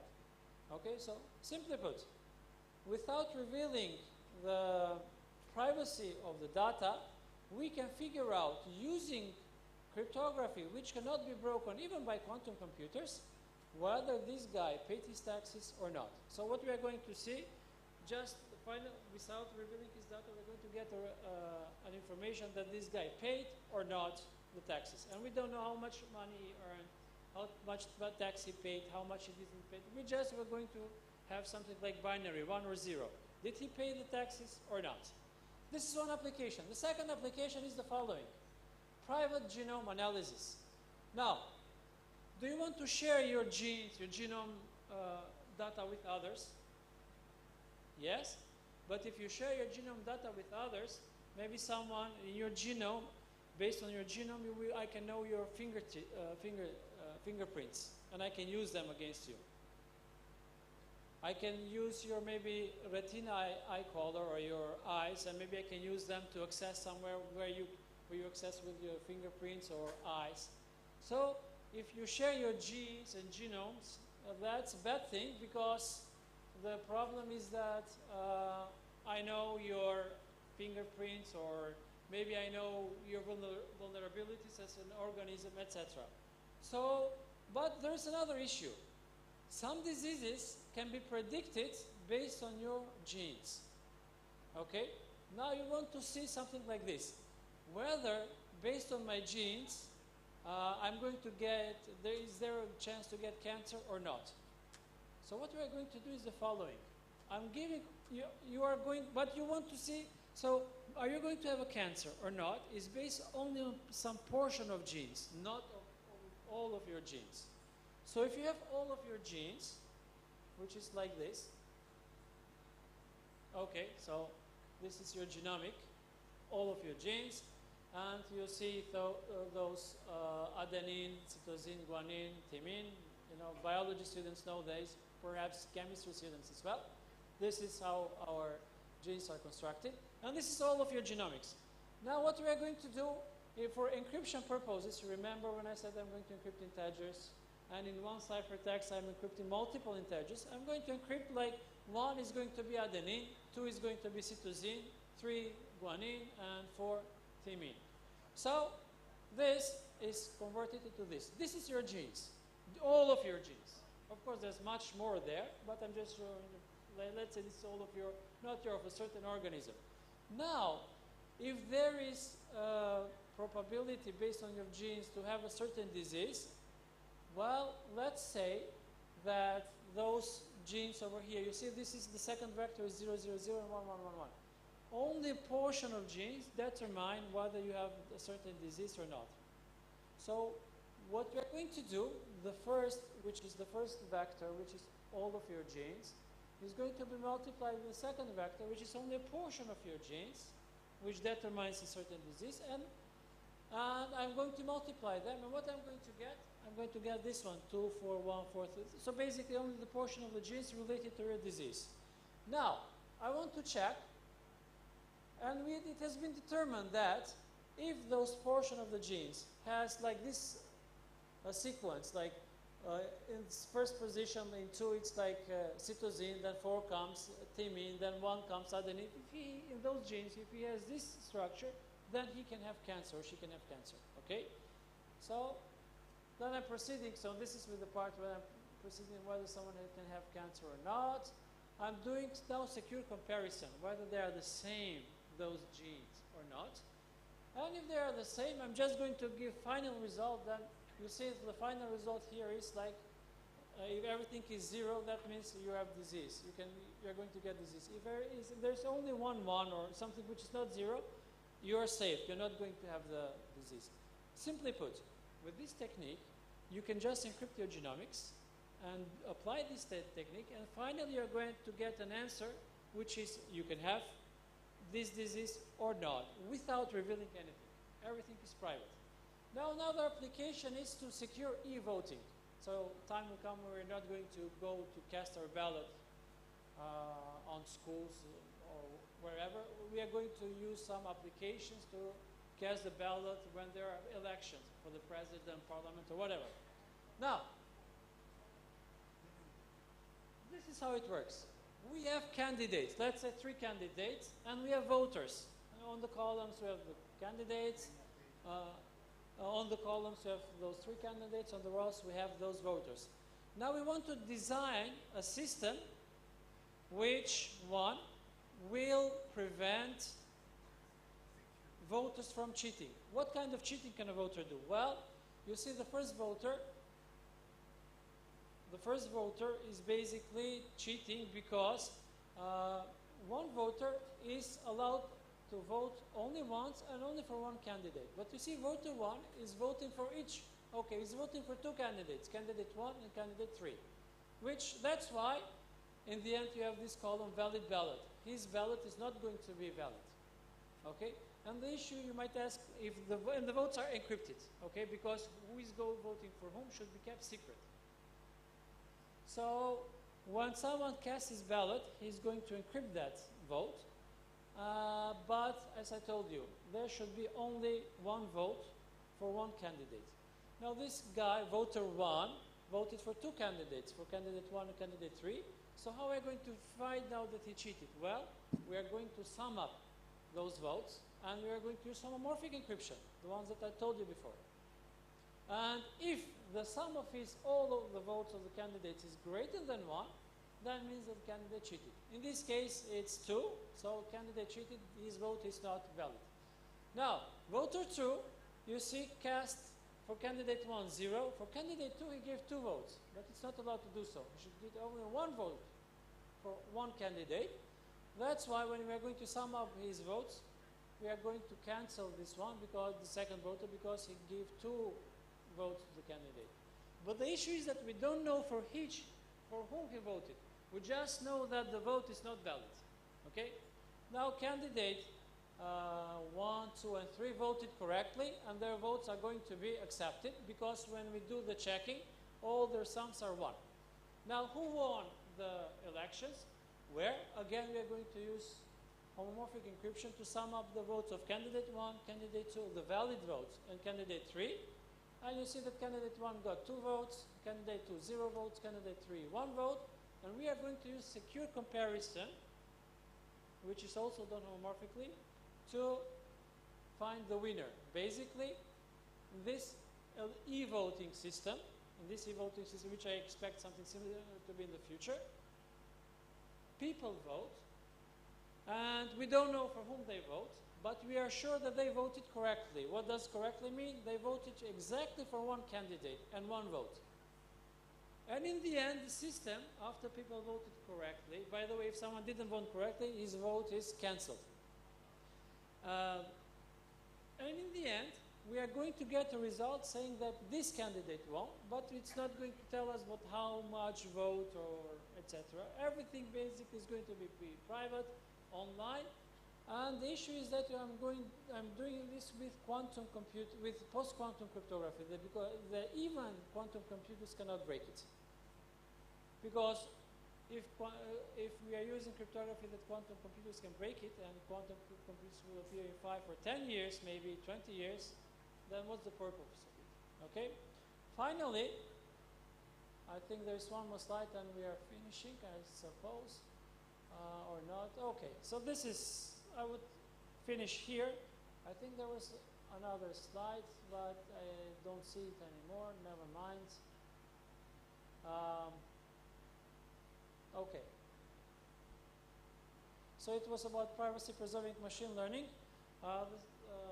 Apparently you have an older version of the PPT file. I sent today a new version, but anyway, another application of post-quantum cryptography is the following. Let me ask you another question. You have credit card number, and you want to see whether there is an attack in your credit card number, whether someone stole your credit card number. And you're using artificial intelligence to do it. And artificial intelligence gives accurate results. And there is a trained artificial intelligence system which tells that, please give me information about your credit card, and I'm going to tell whether there is an attack or not. Now I'm asking you, are you going to be comfortable to give your credit card number and other information of your credit card to an AI system, and that AI system is going to tell whether there's an attack or not in your credit card, but to give them in plain? Personally, I would be hesitant to do so. I will not do so, because there's a sensitive data. So what we are going to do is the following. I'm going to encrypt my credit card information, including credit card numbers and other information. While they're encrypted, I'm going to send it to an artificial intelligence model server. And while they're encrypted, I'm going to apply some homomorphic processing, meaning processing while data is encrypted. And they are going to give me the result back. And I have the decryption key, and I'm going to see whether it's an attack or not. So basically, the whole world or the server didn't learn anything about my credit card number or whether there's an attack or not.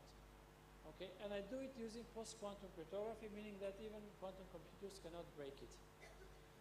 So, to conclude, this is all about, my talk about post-quantum cryptography and public key cryptography and homomorphic encryption, and why do we need it?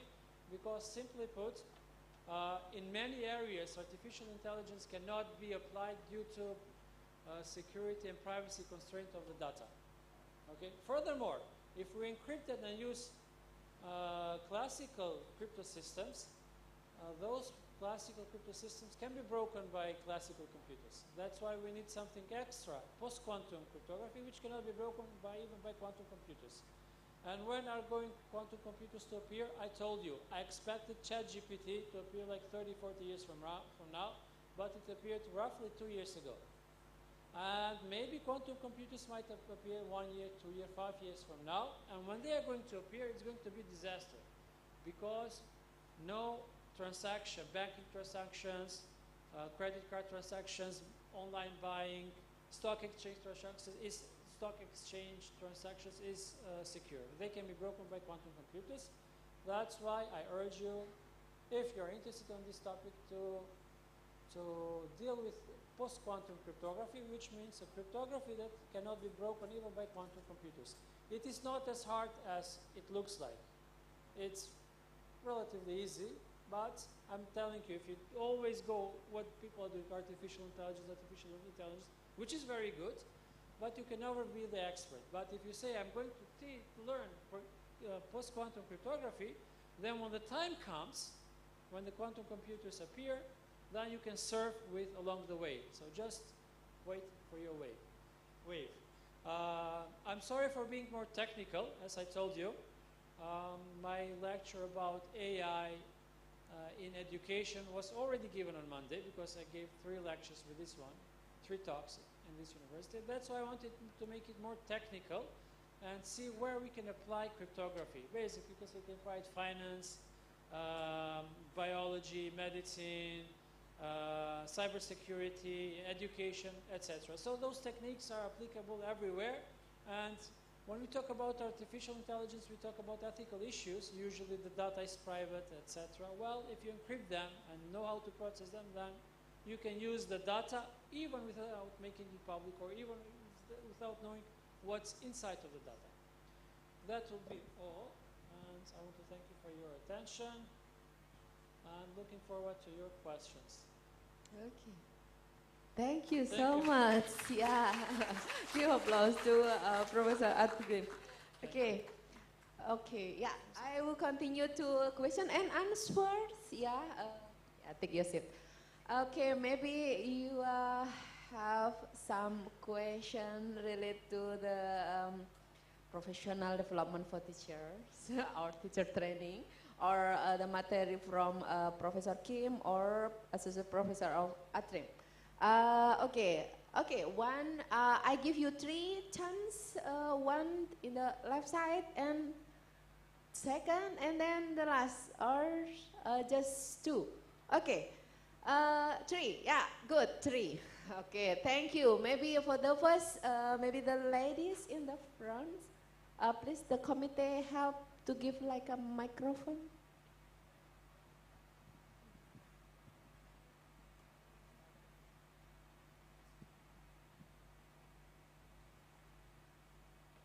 The microphone maybe, no?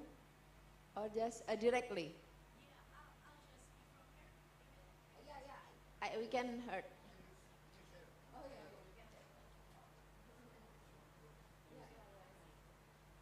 hear. Okay, thank you. Yeah. Thank you. Yeah, mention your name. Yeah, my name is Sakar. I work in the Ministry of Law and Human Rights, Indonesia. And I'd like to address this question to Professor Kjamilji. Regarding your speech about AI and the encryption system, I probably have a very basic understanding about those topics, but as of now, do you think encryption system is something that can be fed to the machine learning for the AI to like learn and decrypt by itself? And do you think it's possible that there's going to be some kind of arm race between AI being abused by cyber criminals and encryption system developed by cybersecurity experts, things like that? Thank you. Thank you for your question. Can you please stay and have your microphone? So, if I understood you well, your question was, can we encrypt data and use it for machine learning purpose? Is this your question? Yes, I think Yes. my question is more like, can cyber criminals, people who wants to commit crimes in cyber technology, feed the existing encryption system to AI to make it able to decrypt and reveal the data that is encrypted? Is it possible? Yes, they have already been doing that in the past 1 or 2 years. So yes, it's possible. And I don't know whether you follow the news. Especially when ChatGPT came out, they've been using ChatGPT to write codes which can attack banks, basically crack bank accounts and steal money from banks. They've been doing that. But there's another issue that you asked. So basically, how does AI work? Just like human beings work. We are natural intelligence, and AI is artificial intelligence. So if you want to learn something, you go to an institution and learn, but not one. You go one, like Professor Asih is doing. She has been in Germany and now Finland and all around the world. And everywhere she goes, she learns something. Similarly, artificial intelligence, if it's going to learn from multiple sources, it's going to be more intelligent and give more accurate results. But the problem is here. The data that the artificial intelligence is going to train itself on should be private. So what we're going to do? If it's private, we cannot train it. Well, encrypt this data, and over encrypted data, train an artificial intelligence model. And this is called, by the way, federated learning. Yeah. As for your second question, I already answered that. Yes, they are already doing that. Yes, about the arm race between cybersecurity and cyber criminals. It will continue to do, and I'm afraid now that cyber criminals are winning the war. But yeah, but it goes like they're winning, then losing, then again winning. The wave goes like that. But right now they're winning the wars, and most probably because of AI, because they use AI to develop more advanced techniques to crack the system. I'm sorry to say, you're in law enforcement, but this is the truth. I mean, I'm not talking about Indonesia, in general, for the whole world. Thank you so much. Maybe you have a feedback or enough? Yes, that's plenty. Enough. Thank you. Thank you. On the next questions, Pululu. Yeah. Pululu want to ask the yeah. Okay. Terima kasih. Assalamualaikum warahmatullahi wabarakatuh. I'm Bululu from PGME. What is it? Bachelor of Pre-Service Teacher for Elementary Teacher, Elementary School. For Prof. Atrim. No. Your slide so confused for me. As math student about 30 years ago. Now I'm a math lecturer for pre-service teacher for elementary school. So one topic of my content is about conversion from decimal 10 bases to other bases. For example, to binary, octal, hexadecimal. So my student, what for it is? Ma'am, what for? What the function? So I tell that it is so, what is penting? it is so important for cryptography.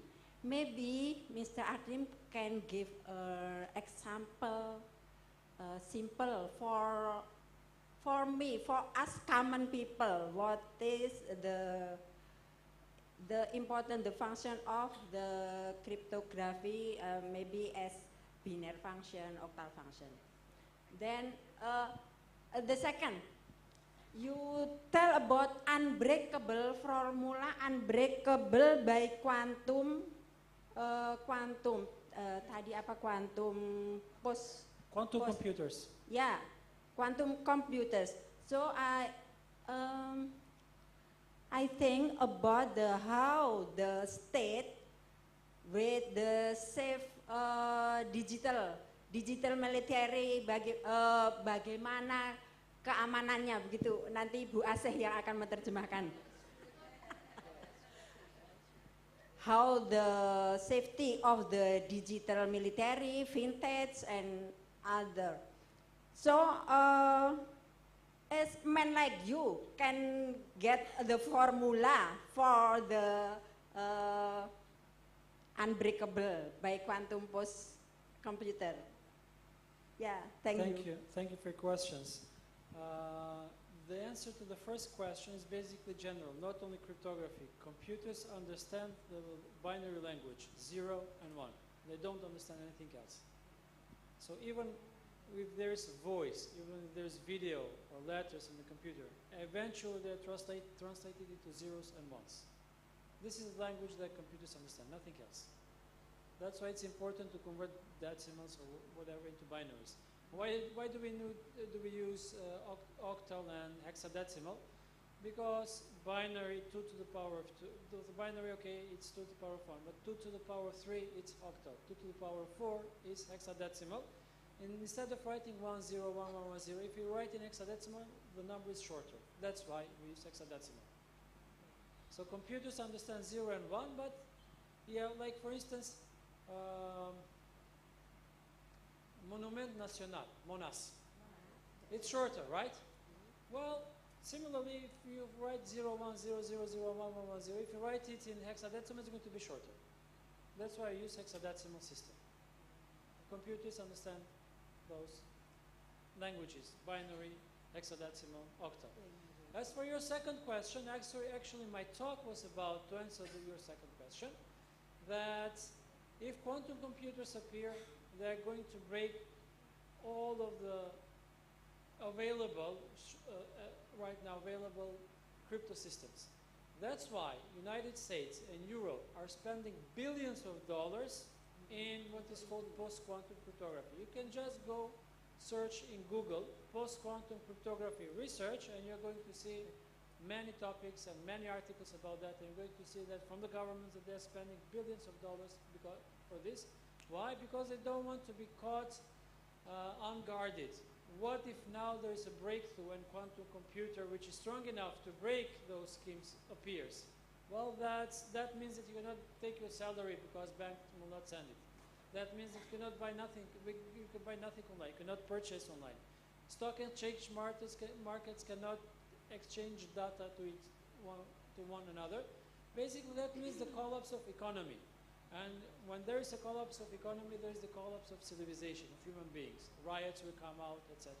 That's why governments, especially US and EU, spend a lot of money in research on post-quantum cryptography. Okay, so for me, for my country, that little money, so with what? Bismillah la hawla wa la quwwata illa billah. No, there is good news that so those cryptography techniques that I showed to you, they already exist. I've developed some of them. Many others are developed from my colleagues, and they can be used from the Indonesian government. But when I'm talking about research, I'm talking about more in-depth research, not like new techniques which are going to be faster, more efficient. But the available ones, if they are applied, they are still are beneficial against quantum computer attacks. Basically, what we should do is the following. There is encryption going on, but this encryption should be changed with post-quantum encryption. And that's it, nothing else. And we continue as if nothing has happened. This is what we should do. Okay, thank you so much. My pleasure. Yeah, thank you, Ma'am. Next question, maybe okay. You are or no? Fine. I think it's, oh yeah, yeah. Oh, in Zoom, in Zoom. Oh, I'm not. Yeah, you can. Okay, in the Zoom meeting, maybe someone. Oh yeah, we have Farah. Farah. Can you hear me? Do you want to ask something? Farah? Okay. Just open the, yeah, just mute. Okay. Yeah. Assalamualaikum warahmatullahi wabarakatuh. Yeah, Waalaikumsalam. My name is Farah from Stikes 17 Surakarta.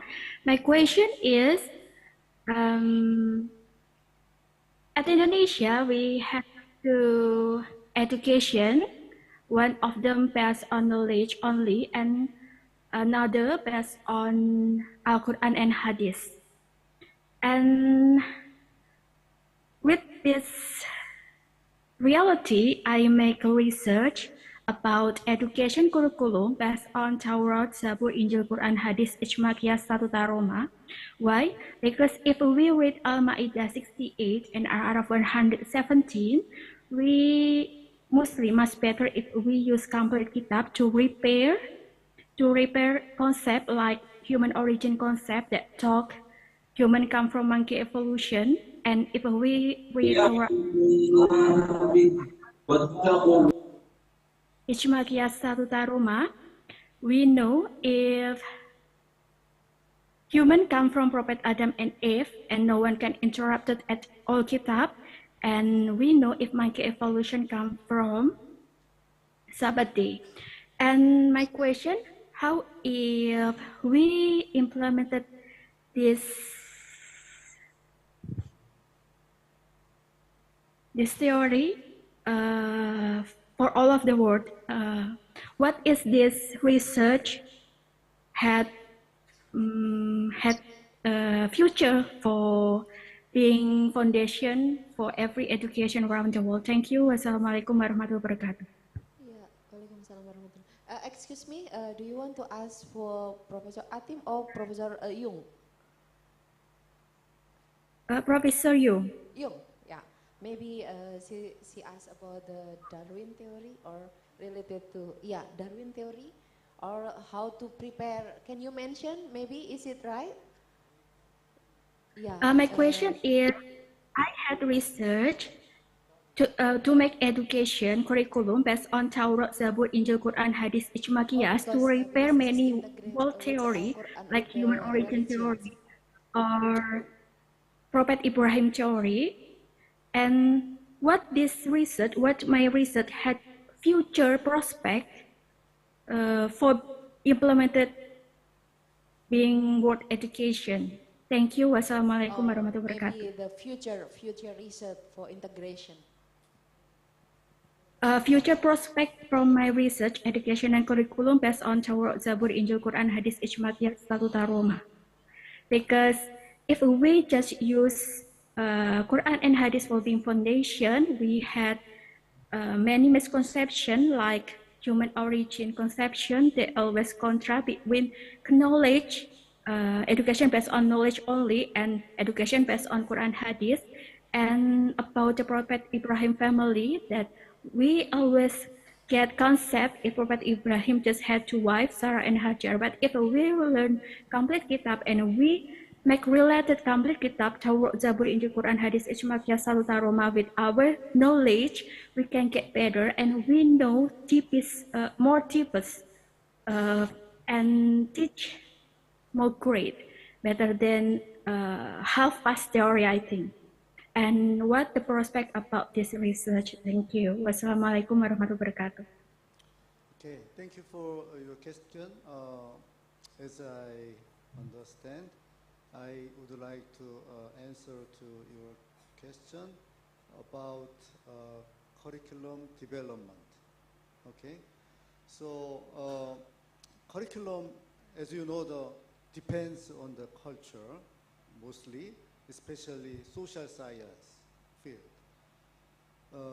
But in science, pure science, technology, engineering field is more like world, standard curriculum, right?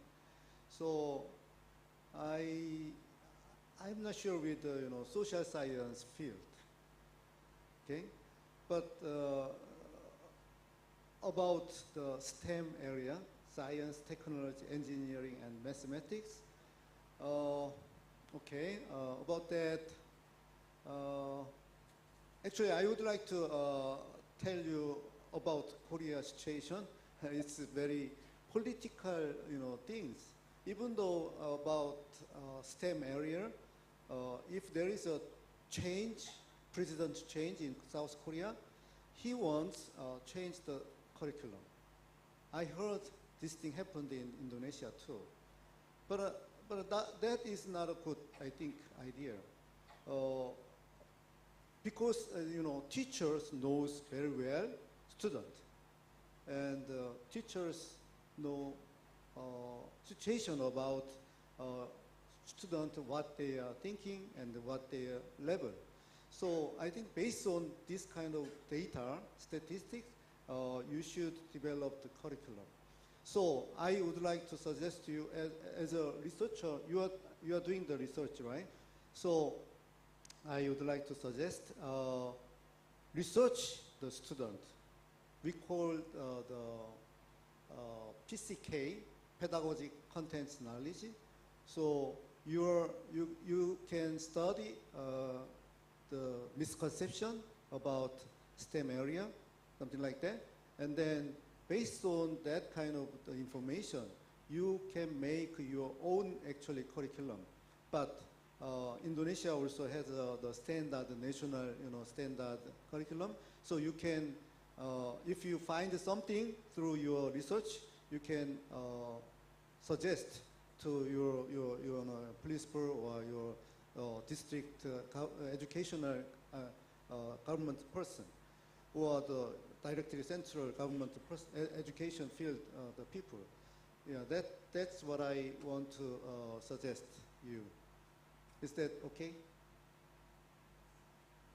Anyway, thank you very much for your question. Thank you so much, Prof. Jung. Yeah, I also try to translate what her, what is, okay.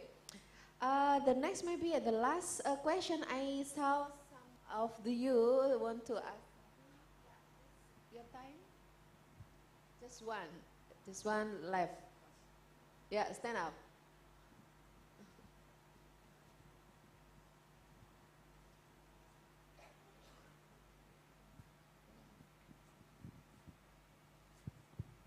Assalamualaikum warahmatullahi wabarakatuh. Okay, my name is Danur. I'm from UE and Tulungagung. I have two questions. One,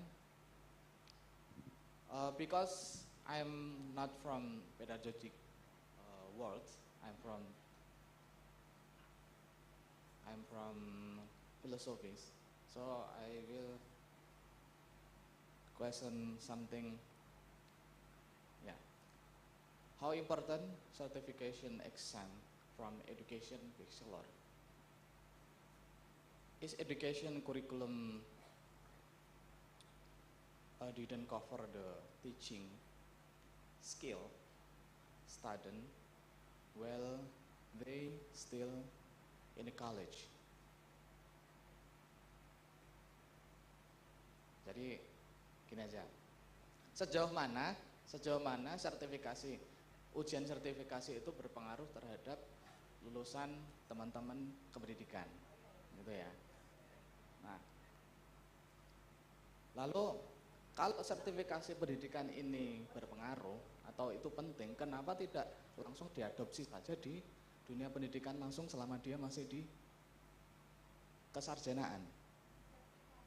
Ya kan biasanya kalau di dunia pendidikan kita kan yang the first one tadi kan bilang Setelah kita lulus dari sarjana pendidikan itu tidak bisa langsung serta-merta kita langsung mengajar, iya kan? Kita harus ada, kalau di kita kan PPG. Nah, kenapa harus seperti itu? Kenapa kalau itu penting? Kenapa nggak langsung aja diadopsi aja di sistem pendidikan kita pas dia masih kesarjanaan? Jadi nggak double, iya kan? Nah, itu satu. Itu yang satu.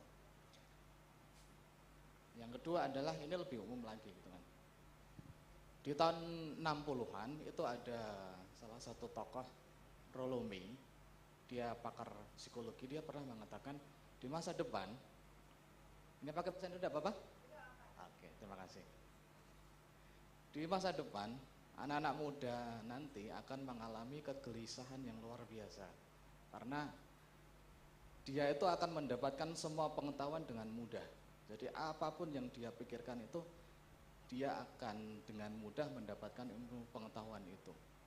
Dampaknya adalah anak-anak muda sekarang itu menjadi tidak lagi wondering. Dia tidak lagi tidak lagi penasaran tentang masa depan. Dia tidak bisa lagi menentukan saya mau apa dan saya mau kemana. Berkat bantuan teknologi. Jadi dengan adanya teknologi, anak-anak muda kita, generasi milenial, Z atau Gen Alpha, ini makin kesini itu didrive oleh teknologi dengan TikTok, Twitter, Instagram dan lain-lain. Dia didrive untuk makin kesini dia tidak bisa melihat apa yang saya inginkan dan saya mau kemana. Ini tentu di dalam dunia riset dan pendidikan tentu ini sangat mengenaskan.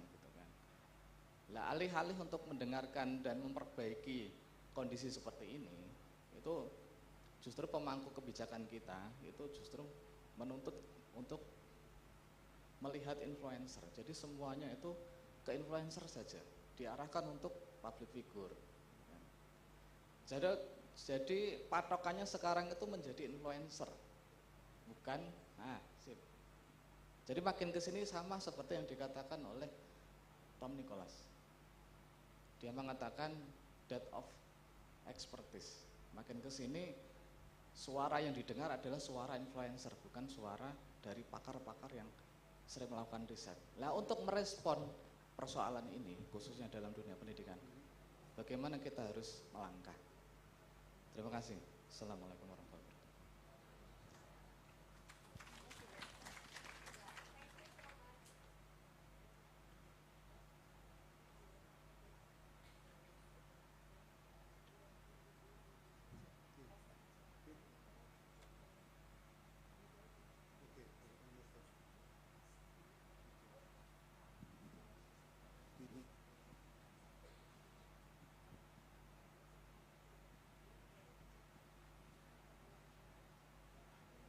Okay, understand.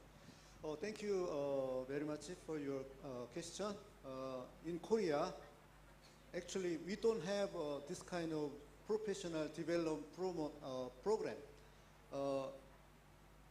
After passing the national exam, you have a chance to take a national exam just right after bachelor degree. You know what I'm saying? So same as Indonesia.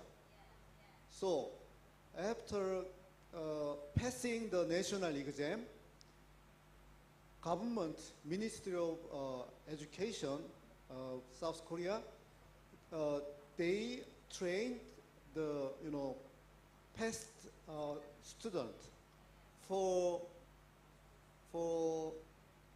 3 weeks. Yeah. So they graduate. I mean, the exam end by something like December, end of December, right? The semester start at March, so you have a 2 months, period. So you can train. I mean, government can train the past, student who will be teachers, right? So we do 3 weeks for teacher training. Okay, as I told you, after 5 years, there is another teacher training program. This is called for the first class, teacher. After bachelor, the degree, you are the second class, second level teacher. So after 5 years of teaching, so you have a chance to get a teacher training. But this one is still too short, something like 2 weeks. That's no good. So yeah, as I told you, we need so many different professional development programs in Korea. Okay, so actually KNUE has a very special program for professional development. Actually, this is kind of the master degree course. So there are many actually various programs in Korea. I cannot cover all programs, but anyway, that's the regular program. I just very short term, like after bachelor, 3 weeks. After 5 years, 2 weeks. That's all. That's too weak, too small. I hope Indonesia have a very good professional development programs. Maybe you can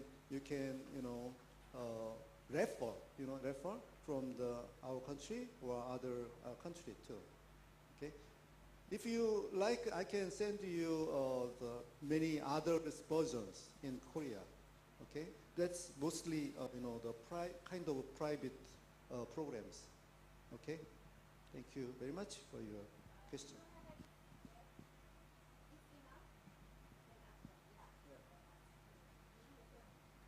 Okay, so the question that was asked was why influencers, media influencers like TikTokers, YouTubers, etc. have more followers, are more famous than scientists. And my answer is that's because of us. Because we watch them. If we don't watch them and instead watch scientists on TikTok or YouTube, then scientists will be more famous. However, it's not all of our fault. It's like this TikTok is Chinese company, right? Okay. So China is doing something interesting. TikTok on Europe, US, promotes stupid video. And people are going to see stupid video. But TikTok on China promotes scientists, discoveries, technology advancements. And people are going to be motivated so they can work to become a scientist. So it's not the problem with us also, but also the problem of the algorithm which gives a recommendation on what you are going to watch.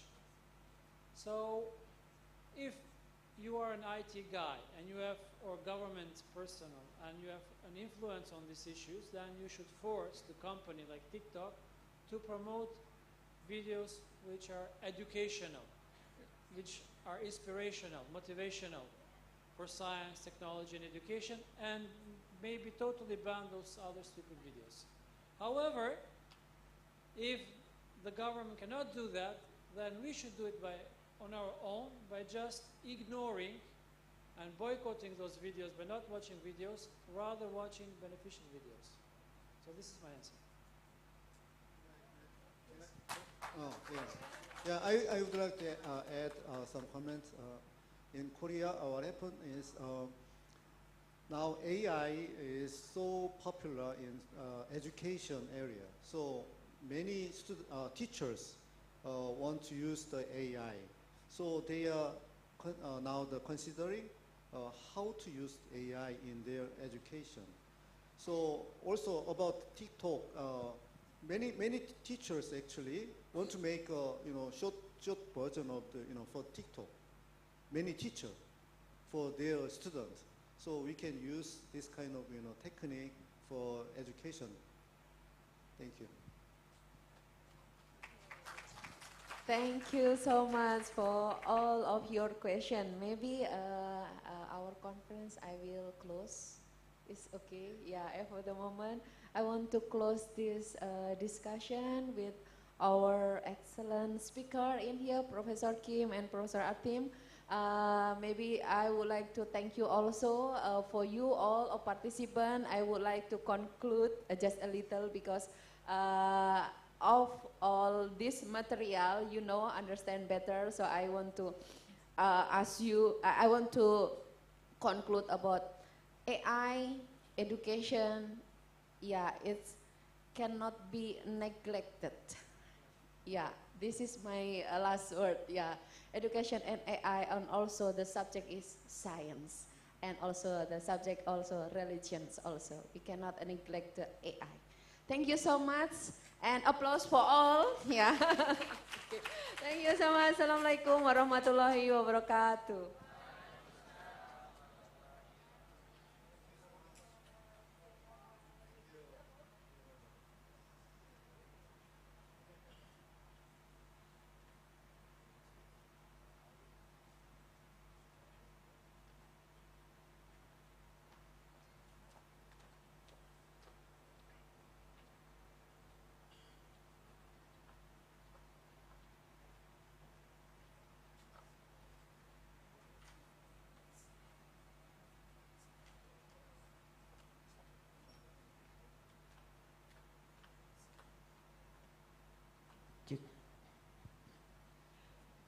ما أجمل التقديم الممتاز من متحدثنا اليوم. أيها السادة والسيدة ويا أيها الحاضر الكرام، لقد وصلنا الآن إلى النهاية هذا المؤتمر الدولي للدين والعلوم والتعليم.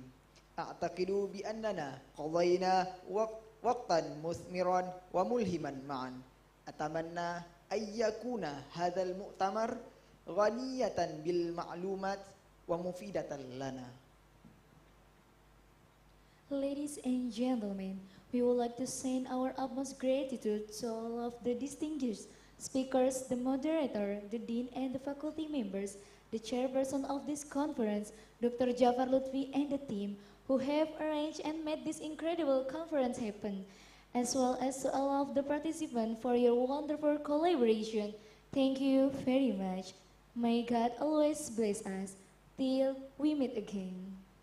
Barakallahu lana daiman hatta talqiya fi munasabah al-ukhra fi sanah al-qadimah insyaallah.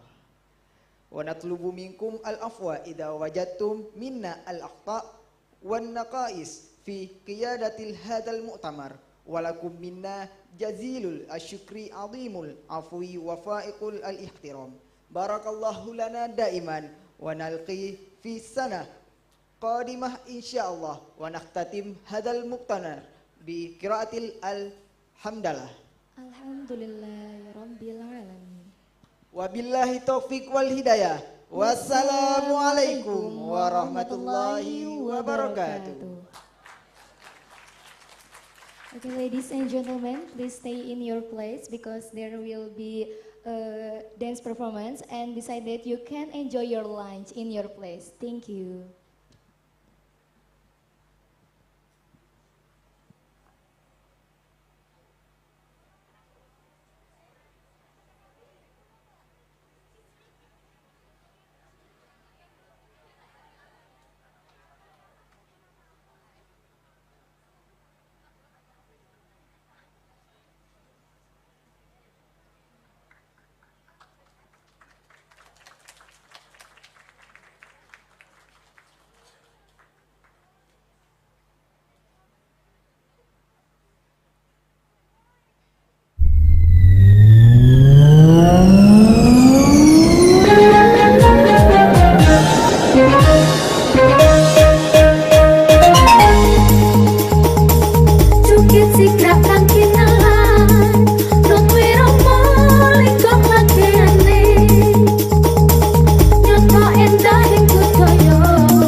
mingat mikut kepete sia-siun.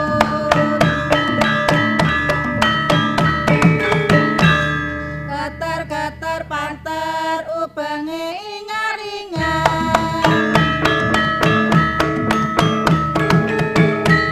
Ngubengi wangi wang, ngubengi saya gaya.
Ladies and gentlemen, attention please.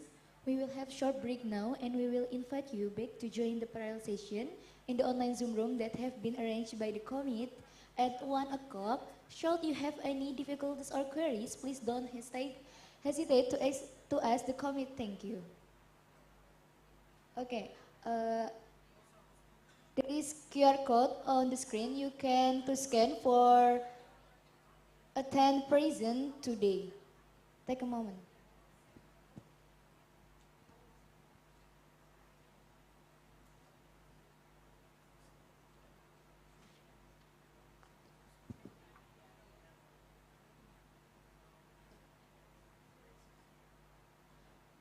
And also for offline participant, the location for the parallel session for the cluster 1, general education in GKLT building, in the room 203, and the cluster 2 for general religion in GKLT building 2, in the room 307, and the cluster 3, general science in GKLT building in the room 205.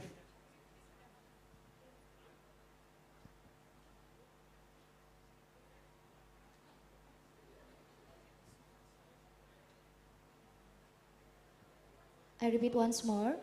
For offline participant, the location for the parallel session for the cluster 1, general education in the GKLT building in the room 203, and for the cluster 2, general religion in the GKLT building in the room 307, and the cluster 3, general science in the GKLT building in the room 200 and 205. Sorry.